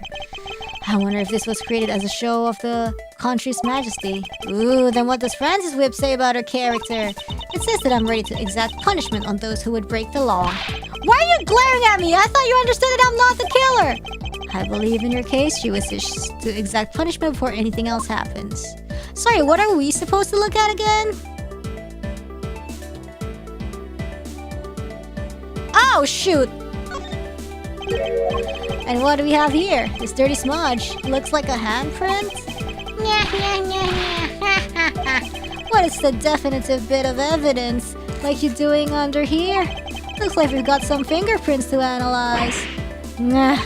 Worst case scenario, those prints belong to Larry. But it looks like it's too late for me to do anything about that now. Hey, forensics guy! I want results on these fingerprints ASAP, you hear me? Agent Long, I have the analysis results, sir. Good, and? Sir, about the prints we lifted from the bottom of the statue. Well, you know the victim of the murder in the Pavolia's embassy. Oh no, it's his? The prints belong to him, to Mr. Manny Cochin, sir. But that's... What's going on around here? No, that's impossible. Each Primidoc statue can only be handled by someone of that country. But by the very fact that Mr. Cochin's fingerprints are on this one, it leads me to only one conclusion. This statue is actually Bubbles Primidoc's... What the fudge? Impossible, it can't be! See, that's why I got it mixed up totally. Not only the knife, the statues are also swapped? Larry never once set foot on Babali's soil, so he was free to go. However, this new piece of information only serves to confuse us even further. Yeah, we're playing like 10D chess at this point, yo. The ringleader of a smuggling operation was killed with an Alabashan knife in Babal. Why swap it? Exactly, yeah. I wonder why. There's definitely like this dispute, right? That like, oh, only one is the original or something. I wonder if it has anything to do with it. And Damastu was killed on Alabashan soil with Babal's national treasure. And the mystery of the great thief Yatagarasu, who visited both countries. We even like totally forgot about that. The pieces were there, but I had yet to see the big picture they were to form. Okay. I think this is a good place to stop, guys. It's a very complicated, convoluted case. Very nice time to stop, actually. Nice progress, yo. That's like 3 hours. So we can finish it. Hopefully we can finish the case. Hopefully we can finish the case like in 2 more streams or some. Yeah, we made good progress, and I think like my brain's still like kind of fresh, so it was like it's like thinking properly. I hope you guys enjoyed the stream. Yeah. Any theories so far? I don't want to think too hard yet. Well, there has to be a reason, and this is like the last case, so maybe there's like definitely more going on than we know at the moment. The stuff swapped, I believe it has like something to do with like, oh, only one is original, blah blah blah blah blah, and some counterfeit, but I don't know, honestly. Yeah. So, and also there was like that one case that has never even been touched yet. The case whose files was stolen in the first case, I think. So we're like, it's gonna be like a big reveal, and we're just gonna, you know, probably not like think too much about it because there's a lot of things we still don't know yet.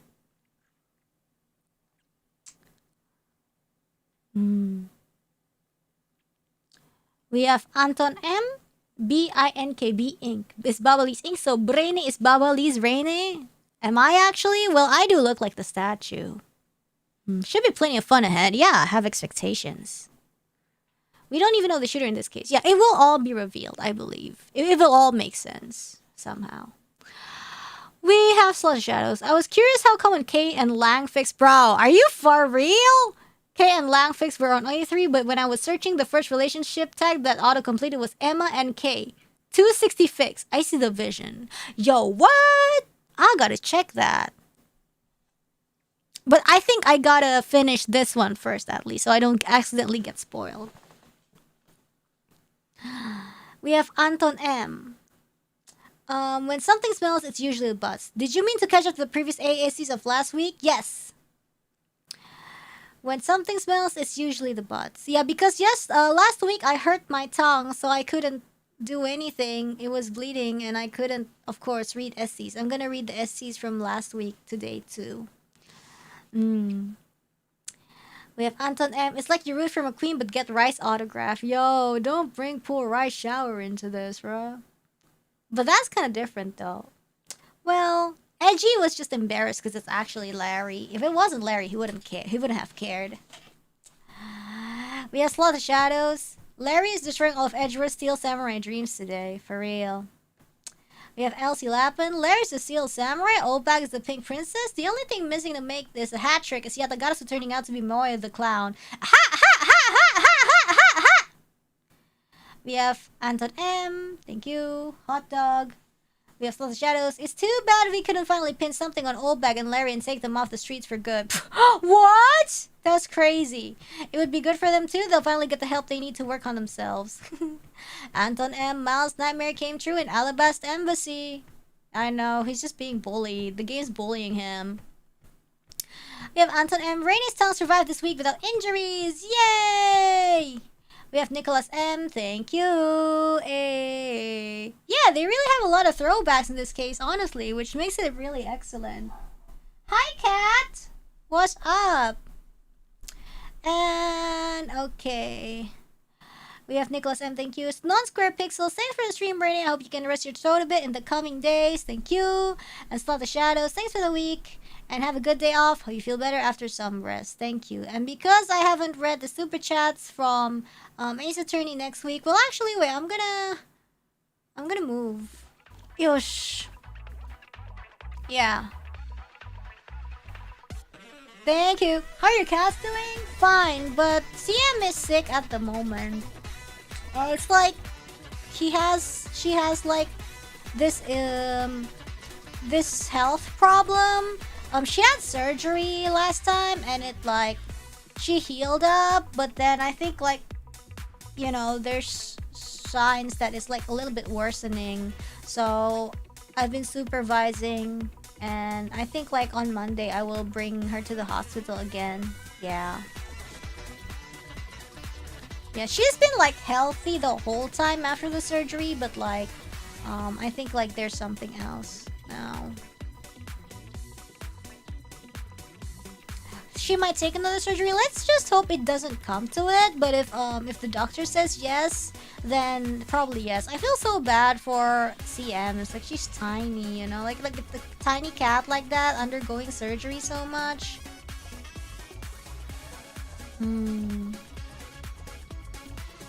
Yeah. We have Ariella Vinde.